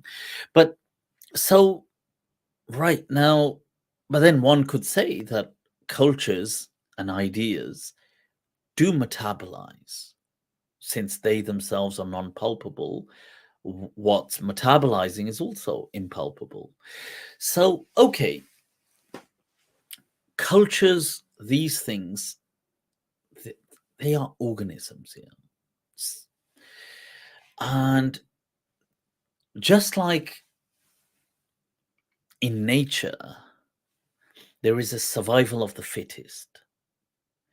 They compete against each other. Living organisms try to outsurvive one another. They come up with great skills, and one species preponderates over another. Similarly, culture does the same. Okay. And culture here, I don't just mean it in the sense of, like South Asian culture, Arab culture. I don't mean like that kind. Sure, that kind of stuff also it can apply to, but I don't mean that necessarily. I mean more in the sense of ideas. Okay. Um, right. Right. Um, so it's always interesting to know that these things are like filters that come before us, and the filters may over time may be replaced by other filters, and it comes back to people challenging filters, and nomenclature and language for us is often a product of the the dominating culture. So just as we have words in English, like let's say a lot of words that are a result of the Industrial Revolution. So people saying that, you know, that all this pressure within him or within her, or they're bottling in their, these emotions, or, this person's going to blow up with all these, problems, and using this language, which is all linked to the creation of the steam engine and the Industrial Revolution that followed, and us still using it, I don't know, 100, 150 years later. And now the language is being more and more determined by the digital world around us and the virtual world and all these things. And we're getting, I'm sure people are using those kind of terms more often to describe their world. So, and then those terms become very real for us. Like when we say, there's all this pressure building up inside him. That to us is, even though the statement, it's from the Industrial Revolution and we're still using it today, but we use it very real, in a very real sense. We mean this person, all this pressure is built, like as if it's real to us. So keeping that in mind, right, it's important to understand that in the Islamic tradition, we also have a lot of nomenclature, a lot of terminology that has competed with one another, and some have preponderated and they've dominated the scene. Okay, so let's take as an example Hadith as a science. It is a culture. Okay, so the Muhaddithun were a competing culture against the Fuqaha. So the people of fiqh were of a different competing culture. They had different terminologies, and they had a different landscape, and there was a culture war. And to be fair, for the most part, probably the fuqaha won it throughout the Muslim history, because most scholars in Islam are scholars of fiqh. The majority of scholars throughout all of Muslim history, one may argue, probably 80% of all Muslim scholarship was scholars of fiqh. And one simple explanation, to be reductive, may be simply because that's where the money was. Because if you became a faqih, you had a career path. So you could train to become, there were many jobs you could do. So you could train to become like an assisting magistrate. You could become like a paralegal that helped the magistrate come up with law. You could become the magistrate which was the qadi. You could become a regional kind of qadi. You could become a provincial qadi higher up. And you had all these qadis, which were judges, and the judges were fuqaha. Yeah, because that was the route. And what you could also do is write books on fiqh, and the books would sell because there was a market for fiqh, because it was a practical science. It was an applied, it was law. So there was a route to take. If you studied, let's say, language like Arabic, and you were a grammarian, you could teach people Arabic. Now, Arabic was the lingua franca, so there would always be need for people to learn Arabic, just as today there's always a need to learn English. So if you're an English teacher, you're not, there's plenty of work. Sure, you can create your own little books and you can do that. But if you were a Hadith scholar, now that was an eclectic, a very rare niche profession. It was important, but it wasn't lucrative. It wasn't necessarily, it could be, maybe you wrote a book that made you a lot of money, and usually people in the past would they would find an endowment. They would be kind of given a waqf, that they would find a patron that would patronize them in that's patronize in that sense, that to give them money to, as a like a scholarship. I don't know if scholarship's the right word, but they'd basically a waqf, an endowment. They would say that, look, you study on this. I've got, it's like, so wealthy people in the past, they had all these fields. They would say, you know what, this field is dedicated for people who are studying Islam, so they can live off the money that is made in this thing. And people would live like that. And people sometimes themselves, they would be gifted endowments for their entire lifetime. So they could live off the entire produce and the money that is made from that produce of these lands. And that freed them up to do their creative research. So this is how it used to work in the past, by the way, the waqf system. So now Hadith, it was very important, very popular. I mean, it was important, but not as popular as fiqh. But in the last few centuries, Hadith has really preponderated, and to some extent, in our lifetime as well, it's dominated. The Hadith nomenclature has. So words like Sahih and Da'if. See, it's interesting because these are Arabic words, and Sahih means something correct, and Da'if means something weak. So, but Sahih does not mean something correct linguistically. So that's important to understand. Da'if weak does not mean something weak necessarily linguistically in that sense. So Sahih, especially, what Sahih means is the chain of transmission is Sahih, is connected and has been authenticated. It does not mean, because the Arabic word Sahih translates as correct, in this context, it is not being used as the normal Arabic word. It is being used as a professional word.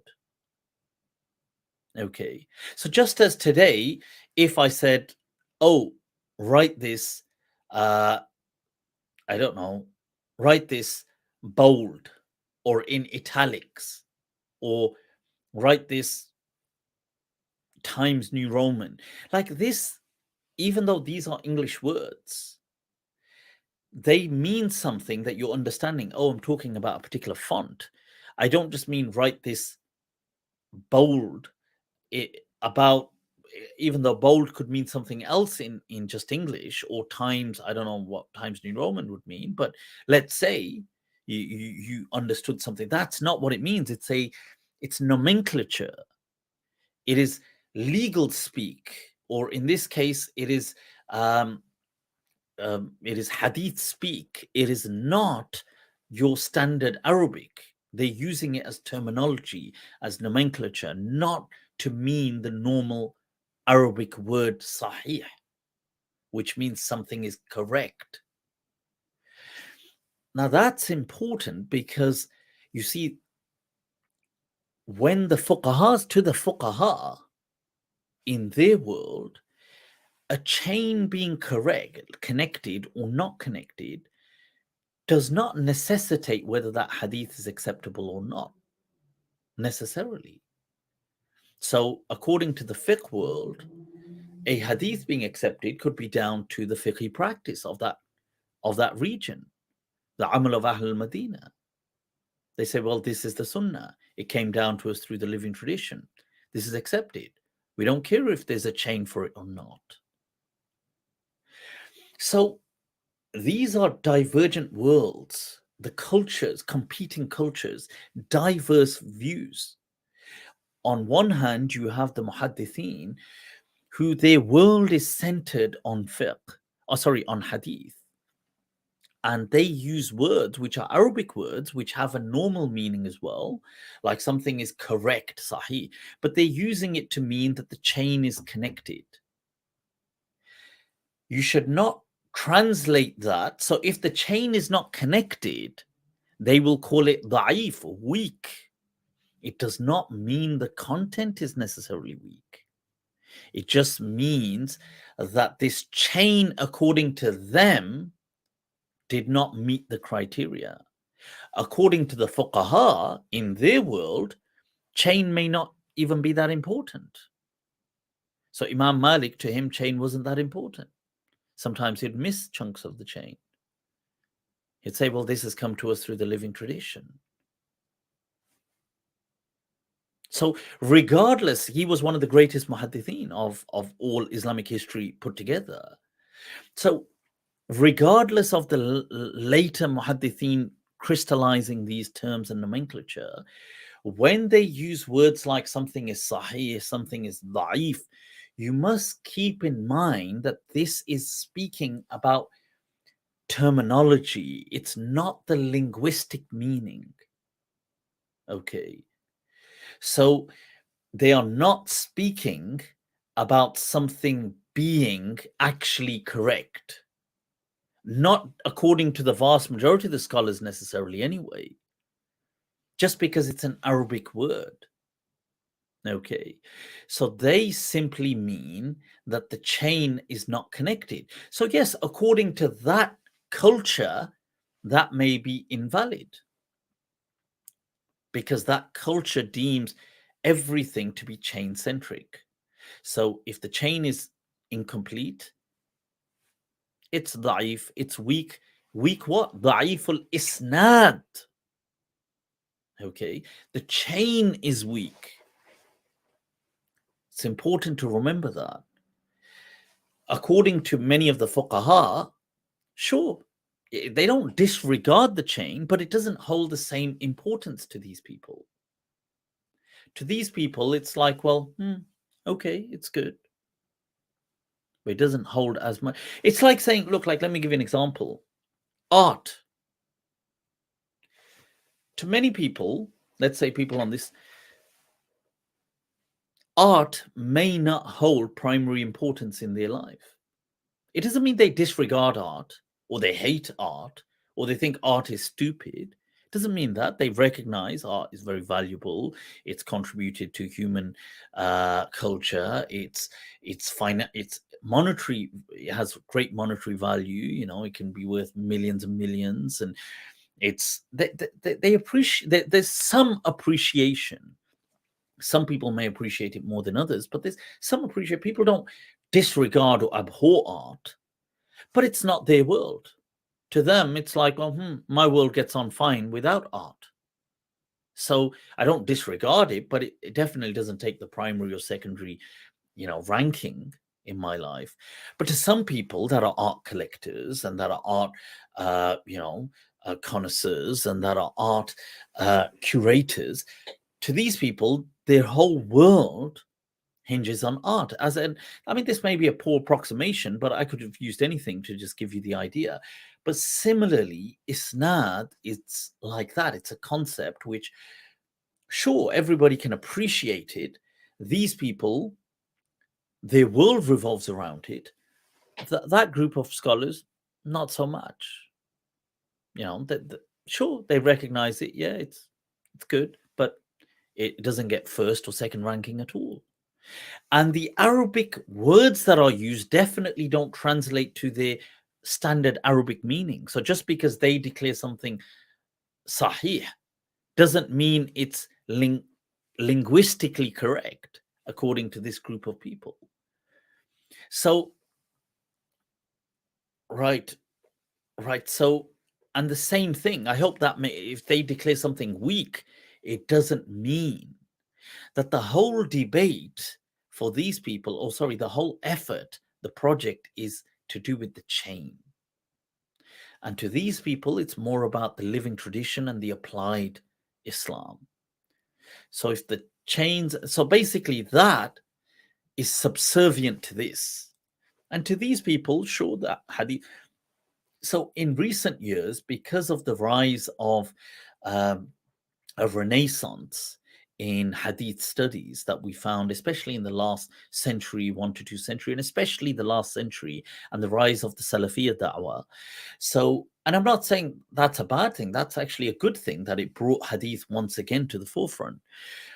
But people should not, in that moment, confounding moment, lose themselves to think that these words translate as sahih in Islam. No, it does not mean that hadith or what this hadith is saying is sahih in Islam or da'if in Islam. No, it is sahih bil isnad in its chain or da'if bil isnad in its chain. And this is one of the primary things that the two madhabs, primarily the Maliki madhab, the school of Medina and the school of Kufa, Imam Abu Hanifa, they sought to make clear and separate, diverge themselves from the other, way of thinking, the more kind of everything is about a hadith as opposed to the sunnah. So splitting these two, I think it's definitely something that is under stressed. So I want to share that with you guys. I hope it's of some help. Right. Who is art? Art. Who is art? Oh, art. Who art thou? Right.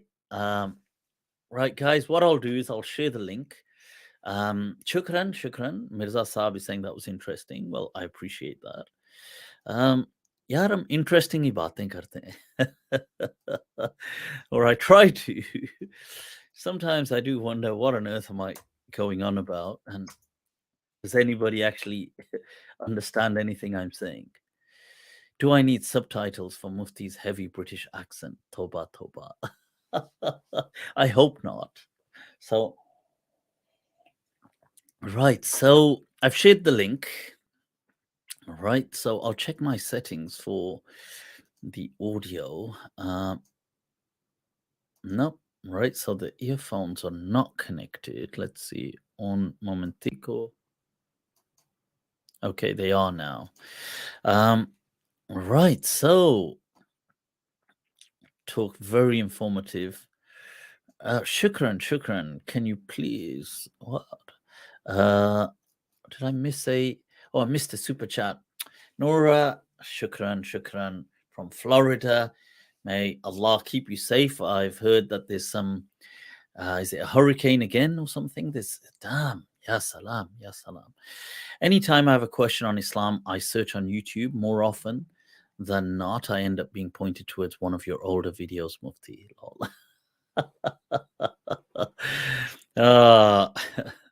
And Imran Khan said, we missed a cognitive revolution.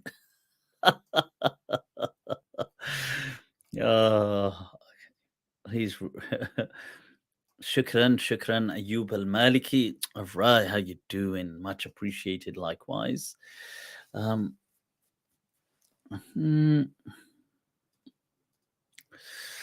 Somebody saying I missed Mind Trap with Hikmah History. I don't know who that is. Let me know who they are.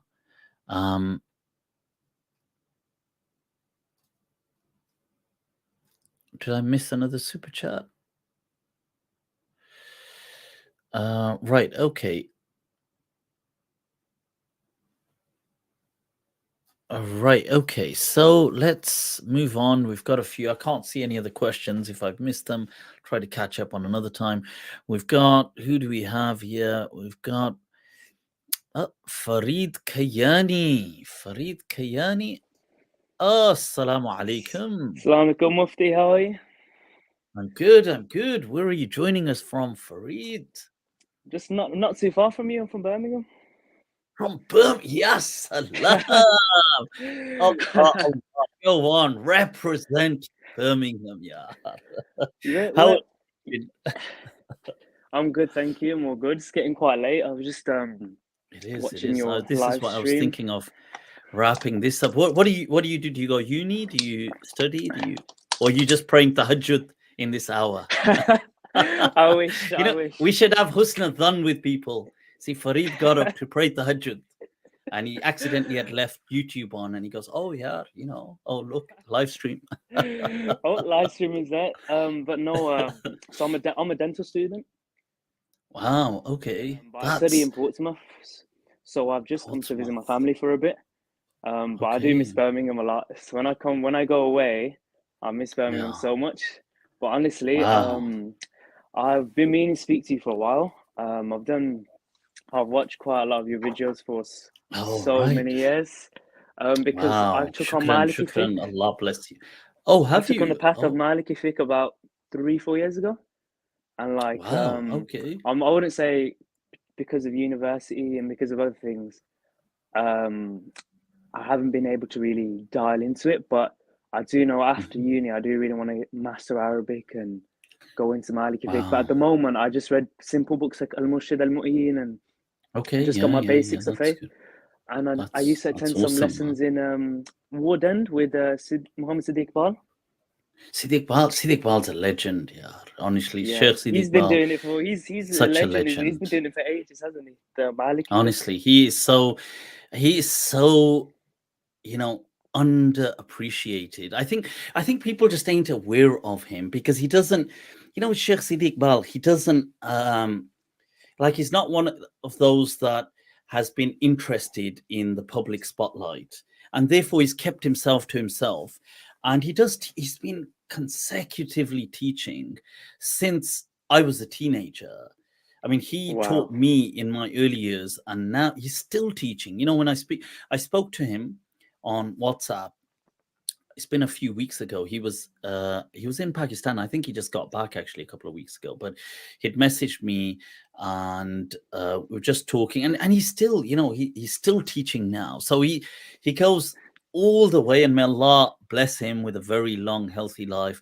He's such a gem. I really advise people that are interested, but if you're seriously interested, as in you're committed, it doesn't mean you have to take on a ton of stuff, but you just have some commitment. If you have that commitment and you want to learn Maliki fiqh, find Sheikh Siddiq Bal on Facebook. It's Muhammad Iqbal, I believe. I know that's a common name, but if you look it up, he's on my friends list.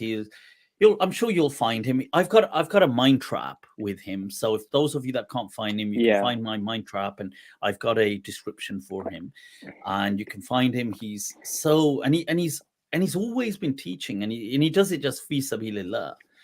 This is wow. He's So such okay, a so you legend. talk. Yeah. Yeah. Sorry, Karen. No, please, yeah. Yeah, because he's local as well, isn't he? He's just in Ward End. He was doing the lessons. I think it was Yeah. the only Maliki fig lessons I could find. But this is when Wow. I took on Maliki fig when I think I was like 14, 15. Wow. Okay. And it really Okay. relate. I don't know. Because I had a really good Islamic studies teacher, and he didn't where he didn't go through the conventional sabak and read your Okay. Yeah. he taught us actual Islamic studies and the Yeah. schools of thought and the madhabs, and he was originally Hanafi. Okay. But then as he was teaching us, he was going into Maliki fiqh, and he said, Wow. well, I was one of Okay. his brightest students, and he was like, well, the choice is yours. He let me understand all the madhabs, and to be honest, I inclined towards Maliki fiqh the most. And ever Yeah. since, like me and him have always been like practicing the sadr, and in certain Oh places he wow. said like you gotta Okay. be careful Yeah. where you're doing it in Birmingham, in case in Yeah. case you get any backlash. For the past few years now, I don't know whether it's been 3 years, 4 years. I've done sadal, consistently. So I just pray with sadal. I think prior to that, I used to do qabd, and I don't know why, but in the past 3-4 years, I've prayed with sadal, and yeah, it's just. But so okay, so this person teaching you, he was similar age to you, Originally, or he was? He was okay. no, he was a lot older. He was around I think 30. The thing is, this is Okay, quite wow, a few years ago, and I'm hoping to get back in contact with him. But wow. What I've was his kept that name? Imran. Imran. No, I don't know. Imran Malik. Right. It's funny because his second name is Malik as well, so he Okay, took on the right wow. path. But I don't know. I mean, because I was just asking just in case I'd come across. But I it don't is, think there's many in Birmingham either. There's a mosque, I yeah. believe, in Alton, which is not too far from me, the Alton Project. And I believe it's the only Maliki mosque, I believe, in Birmingham. Is there a Maliki masjid in Birmingham? No, I So don't it's even know, so to be thing is, honest. right. So when I go to my local mosque, I People are live going to say, obviously. see, Mufti clearly doesn't know about the masjids. No, I don't. To be Hands fair, up. I don't know either. I don't. Yeah. I play in my local mosque. I live like literally 2-3 doors away from a mosque. And I Okay. had a friend, a Yemeni friend. He was like, came up to me, Shafi, and he was, oh, you're Maliki. He was like, oh well, I was driving around and I've noticed you've got a brother in town. So he was like, why don't we check out this mosque? And I went in. It's I think the Alton Project is cool. I've only been once. Obviously, as I said, I'm not usually in Birmingham. I'm usually just at university. Autumn Um, project. the Alton, Alton. Okay. OLTO, Okay. near Solihull. Oh, They Alton. changed Right. it. Okay. Yeah. Yeah, Yeah. they Yeah. Yeah. changed it from a church to a mosque, I believe. Okay. And I went in, and the Imam, he does the Sadr, he does the one salam like to the right, and Yeah. I was shocked. I've never seen that in Birmingham Wow. or anything like it. I mean, it is.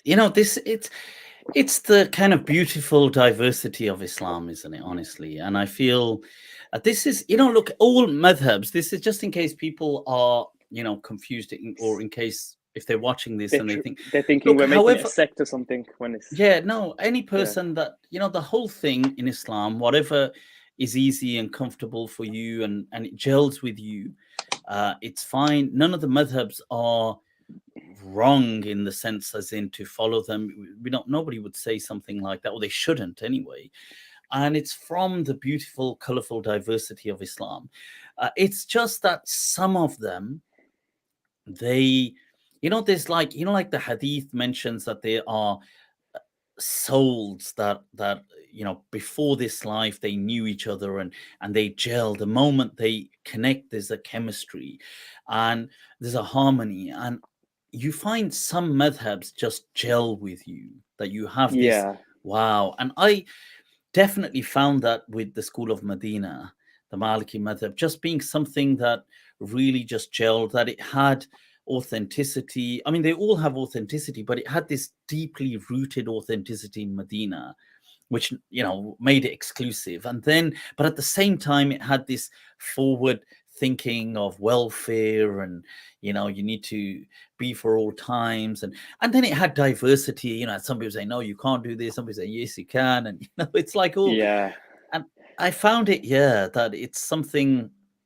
In fact, Nora had asked this question just earlier this week, saying that, look, that what is it that she'd been exploring the Maliki madhab, saying that, well, she'd seen me speak about the Maliki madhab. She'd heard certain people in the West, she'd previously Sheikh Hamza Yusuf, and thinking that, oh, well, okay, there's something, and then come across from the 20th century, the legend Ibn Ashur, and his tafsir and his book on objectives of Sharia, what is called Maqasid.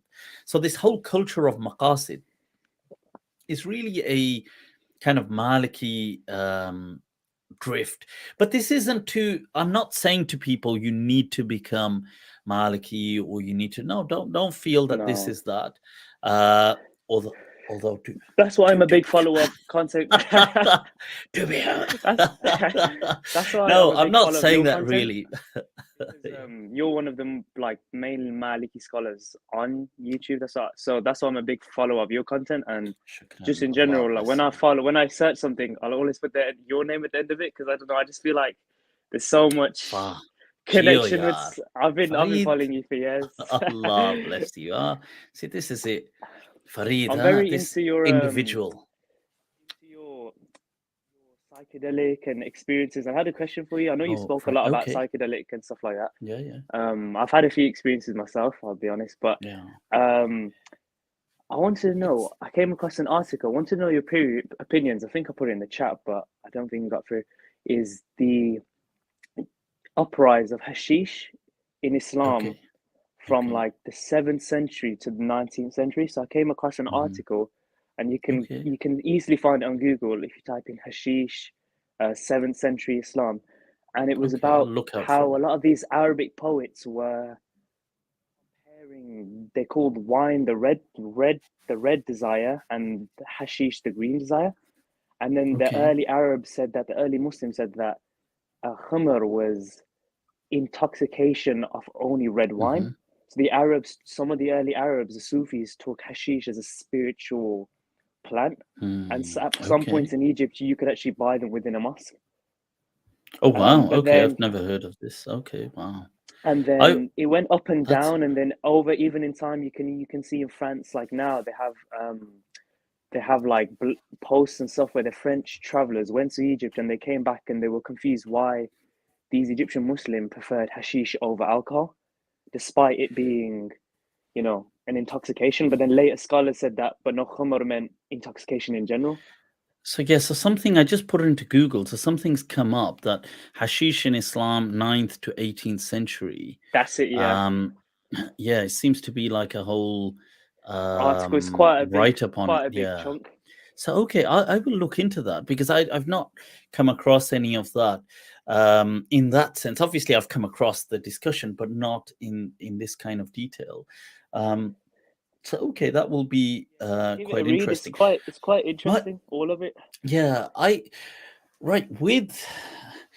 so the thing is with psychedelics, I generally, even though I guess cannabis is it is It's a bit of a grey psychoactive area, isn't in it? a way, but I don't usually group it with the psychedelics per se. In my way of looking at things, I see the psychedelics as more plants that are, so I will see things like mushrooms, LSD, DMT, 5-MeO DMT, other kind of, all the other kind of actual psychedelic plants that you can get, that they send you on a trip, Yeah. an I don't experience think of kind cannabis of does consciousness. that. So cannabis generally doesn't do the, generally speaking. I know some people, I have watched certain podcasts, people speaking about, I think once Joe Rogan was speaking on one of the things about how he gets some kind of like he finds himself in this kind of very contemplative, philosophical state of mind with and tripping on especially I tell you, especially the the time loop. I've heard this from a bunch of people, that they find themselves trapped in a time loop when on cannabis, some of them, so they things keep happening to them, happening. like Yeah, they think it's repeating, so they're stuck in a time loop. And that can sometimes happen on some psychedelics, but the psychedelic experience overall is very different to very that. different. Yeah, Very different to the THC kind of experience that people are getting from cannabis. So things like psilocybin in mushrooms or DMT itself, it's just like the stuff it does, like the neurogenesis, the new pathways being made in the brain in real time, like you're talking millions of connections just right there in that. That's like, wow. You can't, honestly, like, this is why I said earlier today that I'm I think about countries that aren't, where, like, let's say because I was speaking about Pakistan, but it could be other countries where they could have more flexibility, but they don't pioneer such research into psychedelics. I find it such a shame that, wow, like, you're in this day and age where you could lead the world on this. You could invite people from worldwide, saying, look, if people want to, we will promote, obviously within parameters, but it doesn't mean that they'll just have guinea pigs, but they'll be within parameters. You can promote a platform for pioneers to come and promote their research for mental well-being and for consciousness and for psychedelics, because the world is going that way anyway. And it's a shame that we're just waiting for governments to change their legislation once the corporations influence them to do so, which the corporations are going that way, because now it's undeniable that mushrooms cure depression, yeah, and things like DMT, psilocybin, they can cure alcoholism, heroin addiction, you name it. I mean, they can change a person's life. So people, the huge conglomerates, are working to finalize these trials and then to commercialize, commodify, to turn this into a product that they can sell. And that's it. And then the government will say, oh, okay, now you can have it. It's a bit like the weed thing. It's, you know, it's it's quite sad because embarrassing. Yeah. some of these drugs are class A, class B drugs, Yeah. and Like, I find a lot of exactly them are that. coming naturally from the ground, It's, like cocaine, oh my to God, that is so, petrol, and all these things. that is so, you've hit the nail on the head. How on earth can DMT be a class A drug? That's like, that is such blasphemy in the face of existence. How can Yeah, mushrooms? I mean, mushrooms have existed longer than us. Like, that's yeah, like saying mushrooms are I think, a class A drug. It's like, what yeah. the hell are Wow, you on about? They were a species. shocking. Fungi exists. It's like, how can a species be a contraband item that is a class A, contraband thing, when you've got, I mean, it makes zero sense. And there was, Joe Rogan had this thing, I mentioned Joe Rogan, he had this post. Now, Yeah, I'm not a fan of weed, yeah. and I don't really, the reason I'm against, if anything, weed is more so because, so here's where I'm at with weed. Generally, the way it's sold, especially on the streets and all this stuff, people that are smoking it often are very young, Yeah. and the neuroplasticity in their brain hasn't fully fledged out till about 25. And I feel that things like weed, especially the weed that people are finding on the streets, it is damaging, the synaptic connections, because there's things like paranoia that is associated with um weed. So people that often, especially the kind of street weed that people are getting, that when The they try weed to we have stop it, in they, these streets, especially in Birmingham and all the other, like in the UK, is very tampered with. It's got a yeah, lot of these things, chemicals. the THC Yeah. content is a lot higher if you were to get it, Then it would be say, in naturally Morocco found. or Jamaica. They have a very low THC content. Because nature is one thing. There's this thing I was watching where they said, look, they were speaking about sugar. What's so dangerous about sugar? And this thing of refining something chemically. They said, look, like you get poppies, yeah. Now poppy seeds are just natural, and they, have what they have in them. But you refine them, and you go through this process, and you end up with heroin. Right, And yeah. it's the same thing. Like you get there's natural sugars found in things. But what you do is you get them and you chemically refine them and you do this to them and it turns into sugar, which is like saying, in this analogy, it's like saying, well, what heroin is from poppy seeds. And this is how the effects of sugar on the human body. People watching this should definitely cut out sugar and should go to, I mean, if anything, just use stevia. But the point is, similarly here, where you have a cannabis leaf in nature, by the time it ends up on these streets, the kind of refinement that has happened, the chemical refinement and the additives and the alterations, they make it so dangerous that you get things like extreme paranoia when people are trying to withdraw from it. And paranoia, I tell you, it's a fast, from to psychologize it, it's such a fascinating insanity, because paranoia is an insanity, yeah. But it's Right. the only insanity that does not defy the laws of logic. Okay. So paranoia, when people become extremely paranoid, this is the weird, thing about this. This is the madness with this. Because other insanities, they are irrational. They are illogical. Like if a person goes insane, like says, oh, like somebody says, look, I'm Jesus Christ. Then you Right, can tell yeah. them, look, you're not, blah, blah, blah. This is not how.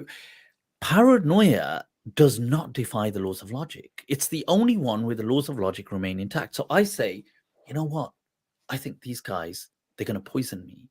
Now, it's actually logical that they can poison me. Like I say, oh, Yeah. you know what? They can put poison in my tea, and they can do, you know what? They can poison the water, and all the things I'm thinking are logically possible, but they're just highly unreasonable.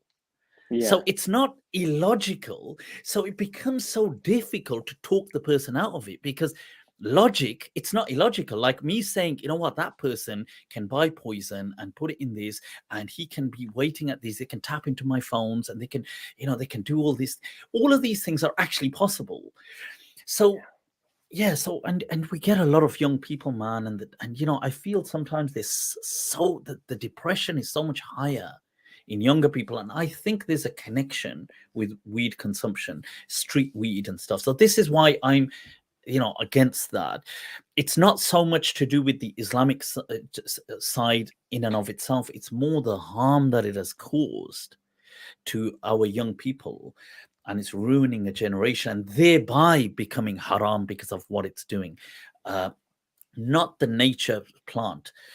But yeah, I was coming back to, I was going to say, I read something from Joe Rogan that where he said, in this day and age, I think in the beginning of this year he said it, or was it last year? He said in 2022 or 2021, he said that there are people who will put a person in a cage because he, in his own home, just smoked a plant. It's like, Wow. we are living in Such a that day and crazy age. Like, mentality. that's so stupid. Like, that's like Yeah. deprivation of all liberty. Like, how could, this person? And then the irony is when the corporations back it and they make money and now it's legal, but all the people from before are still in prison. But now the Wow, yeah. corporations are doing it and they can make money 10x, 100x what people were making. But the people that did it before, usually the poor people, from the poor areas, they're still in prison. And this is it frustrates you to see this, and because the hypocrisy of ya salam, honestly, ya salam. But yeah, Wow.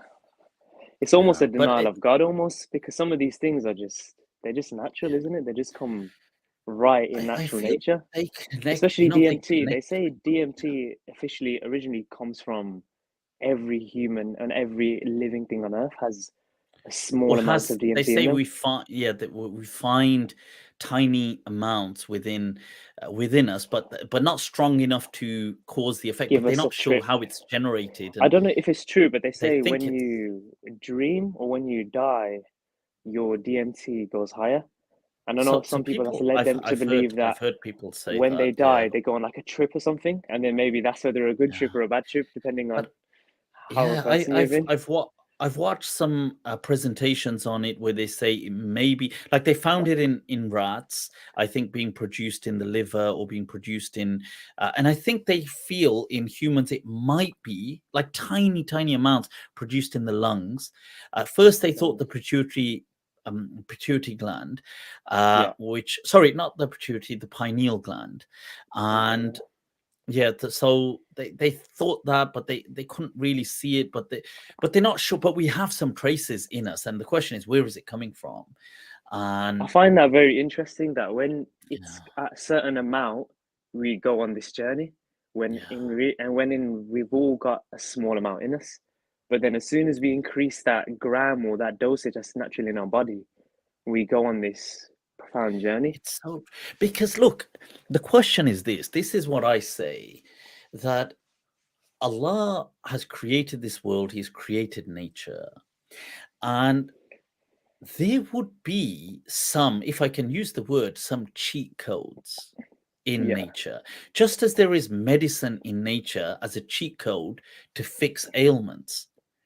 So when you something goes wrong in you, there's it's one could use the word cheat code, like there's a cheat code by having this, it gets rid of that. And there are, and you, by eating certain things in nature, you become stronger physically. You become, yeah, but then there's certain things in nature that are that same cheat code for consciousness, to strengthen that. And yeah. to, for a moment, like in a computer game, you get this, it opens this portal. Wow. Because, and if you were going to hide it, Sounds like see, you're where would you advertising it hide now. it? Because if oh, I'm a absolute advocate for psychedelics, but you see, if you were going to hide it, you would hide it in plain sight. It Yeah, would be hidden just in nature. That where else? It's right there. It's hidden in plain. yeah, It's like a portal to God. And I find people that, you see, like all things, I get it that people may say, well, it's not for everyone, and I accept not everything is for everyone. Just as, somebody could say going to the gym is not for everyone. Some people could go to the gym and hurt themselves, and, that's true. And doing sports is not for everyone. And even though I personally would feel that whoever goes to it, as long as they have sensibility and common sense, it's like anything. I mean, salt. If you just got loads of salt and try to consume no, nobody would do that in their right mind. But if you did, it would be ridiculously dangerous. So similarly, that nobody would really get these things, and these things, you can't really abuse them just by the nature of how they are. But I get that they can scare people, because you see yeah, what people, you see, here's the thing, and we can try to maybe wrap this on this. What people mistake sometimes is that, the presence of God, or this path to God. Of course, God is love. Allah says, Inna Allah yuhib. On so many occasions in the Quran, Allah loves these things. But what they forget is that this is, you see, that the sacred, even in Islam, in religion, in faith, the sacred is mysterium tremendum. It is that which terrifies. Because, when you're in this state of what they call something numinosity, like you're in a state of awe, like the English word awesome, but it actually yeah. is coming from awe. Like you're like, All right, so yeah, we say Allah Jalla Jalaluhu, that his Jalal, this kind of, it strikes an awe into your presence. It's not, now, it can be very terrifying, but terrifying in a different way, not like monsters terrifying, but it has this power to it, that it has this glory that simultaneously it fascinates you, but it terrifies you. So Yeah. these experiences that people have, sure, it can, I understand that it can terrify people and it can scare them because, it's like nothing they've experienced. But yeah, and it's a shame it comes back to, if only, I hope, more and more people, more and more Muslims, especially people of faith, they pioneer this research and help people, because people are suffering, man. Like people, Yeah. it's a shame. Somebody shared an article now saying, oh, now there's stronger research saying that psilocybin in mushrooms can cure depression. Within a decade, we may be seeing this being prescribed by the NHS and doctors. And I thought, a decade of people suffering. You've got a Wow. decade of people living in depression, living with this kind of suicidal ideation, living with, and just because of, it comes back to that discussion of conformity and obedience and disobedience, that there's, this sheep mentality that you have to you're not allowed to think out of the box. Yeah. But yeah, And I think there's plenty of worse things in the world that can kill us as well. Look at the fast foods out there, the sugars, the cheeseburgers, yeah, all their food. You alcohol, have alcohol. Look alcohol, at that. alcohol is, I believe, the Cigarettes. fourth largest cause for death worldwide.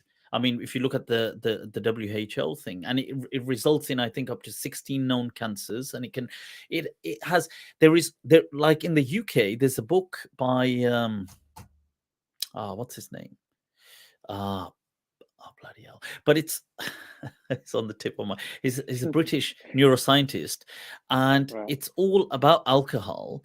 And he highlights that, look, especially the English families, okay, maybe not so much Muslim families, but he said every single person in the UK, especially the general population, uh so he says they would know somebody within the immediate family, like within 3 generations, like parents, children, or like within 3 generations, that has died as a result of something to do with alcohol. So whether it's Wow. alcoholism, some kind of cancer, some kind of, they've had some trauma related to alcohol. Like every single person.